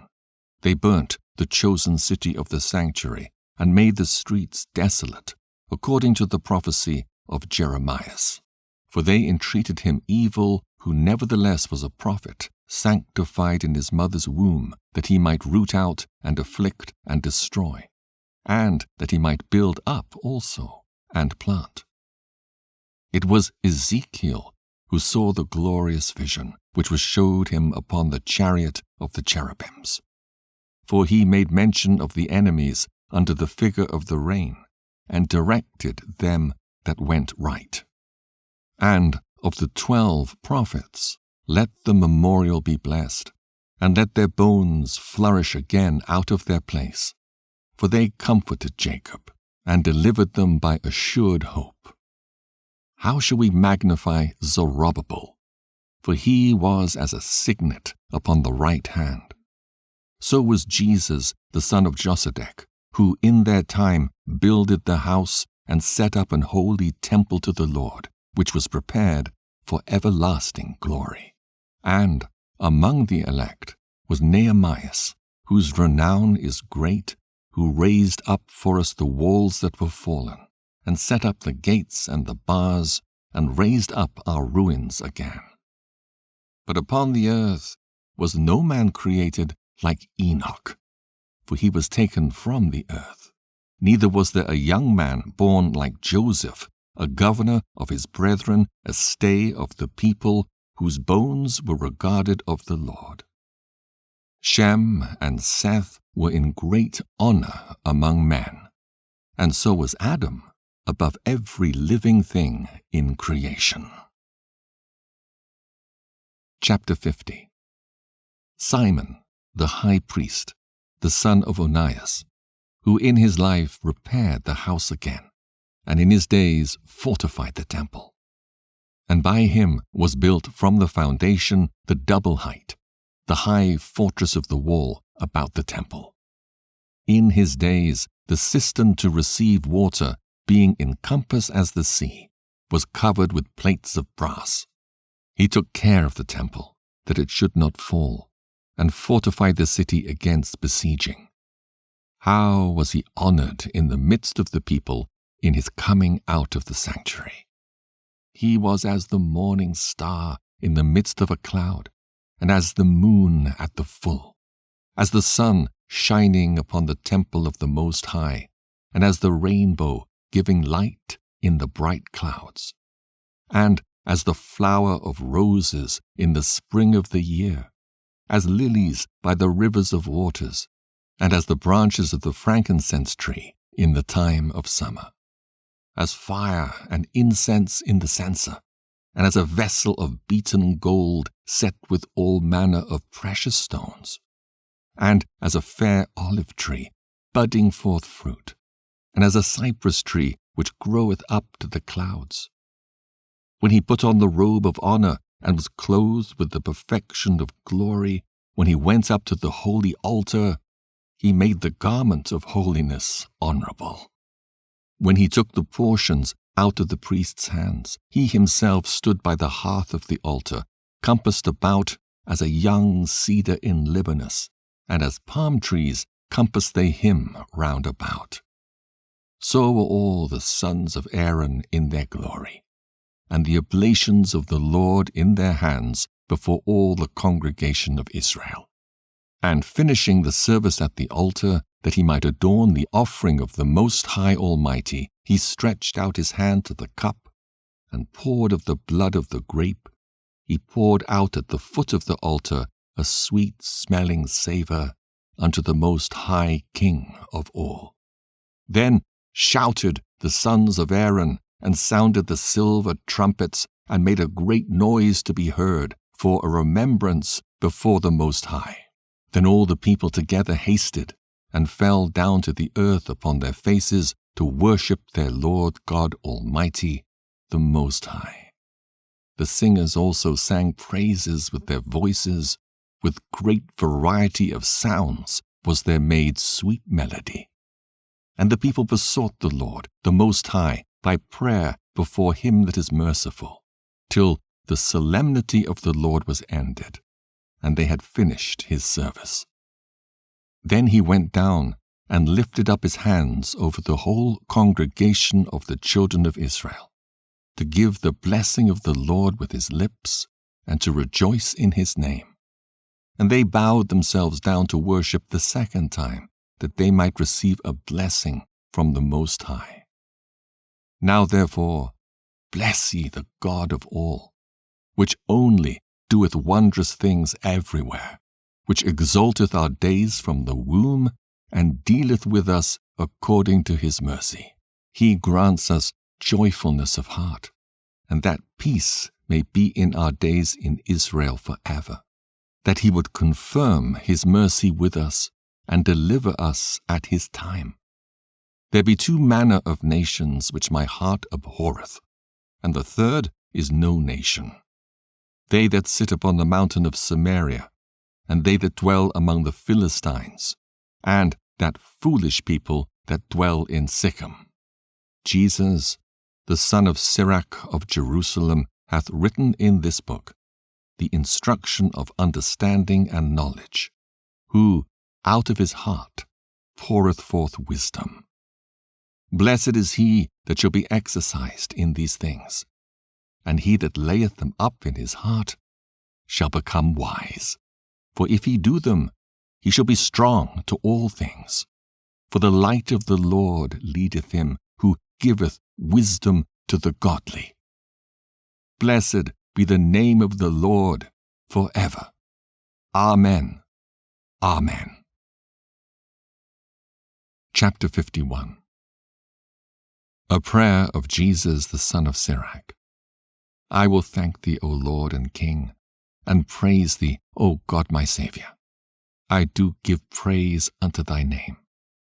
For thou art my defender and helper, and hast preserved my body from destruction, and from the snare of the slanderous tongue, and from the lips that forge lies, and hast been mine helper against mine adversaries, and hast delivered me according to the multitude of thy mercies and greatness of thy name, from the teeth of them that were ready to devour me, and out of the hands of such as sought after my life, and from the manifold afflictions which I had, from the choking of fire on every side, and from the midst of the fire which I kindled not, from the depth of the belly of hell, from an unclean tongue, and from lying words. By an accusation to the king, from an unrighteous tongue, my soul drew near even unto death. My life was near to the hell beneath. They compassed me on every side, and there was no man to help me. I looked for the succor of men, but there was none. Then thought I upon thy mercy, O Lord, and upon thy acts of old, how thou deliveredst such as wait for thee, and savest them out of the hands of the enemies. Then lifted I up my supplications from the earth, and prayed for deliverance from death. I called upon the Lord, the Father of my Lord, that he would not leave me in the days of my trouble, and in the time of the proud, when there was no help. I will praise thy name continually, and will sing praises with thanksgiving. And so my prayer was heard. For thou savedst me from destruction, and deliveredst me from the evil time. Therefore will I give thanks and praise thee, and bless thy name, O Lord. When I was yet young, or ever I went abroad, I desired wisdom openly in my prayer. I prayed for her before the temple, and will seek her out even to the end. Even from the flower till the grape was ripe, hath my heart delighted in her. My foot went the right way, from my youth up I sought after her. I bowed down mine ear a little and received her, and gat much learning. I profited therein. Therefore will I ascribe glory unto him that giveth me wisdom. For I purpose to do after her, and earnestly I followed that which is good. So shall I not be confounded. My soul wrestled with her, and in my doings I was exact. I stretched forth my hands to the heaven above, and bewailed my ignorances of her. I directed my soul unto her, and I found her in pureness. I have had my heart joined with her from the beginning. Therefore shall I not be forsaken. My heart was troubled in seeking her. Therefore have I gotten a good possession. The Lord hath given me a tongue for my reward, and I will praise him therewith. Draw near unto me, ye unlearned, and dwell in the house of learning. Wherefore are ye slow, and what say ye to these things, seeing your souls are very thirsty? I opened my mouth and said, Buy her for yourselves without money. Put your neck under the yoke, and let your soul receive instruction. She is hard at hand to find. Behold with your eyes how that I have gotten but little labor, and have gotten unto me much rest. Get learning with a great sum of money, and get much gold by her. Let your soul rejoice in his mercy, and be not ashamed of his praise. Work your work betimes, and in his time he will give you your reward.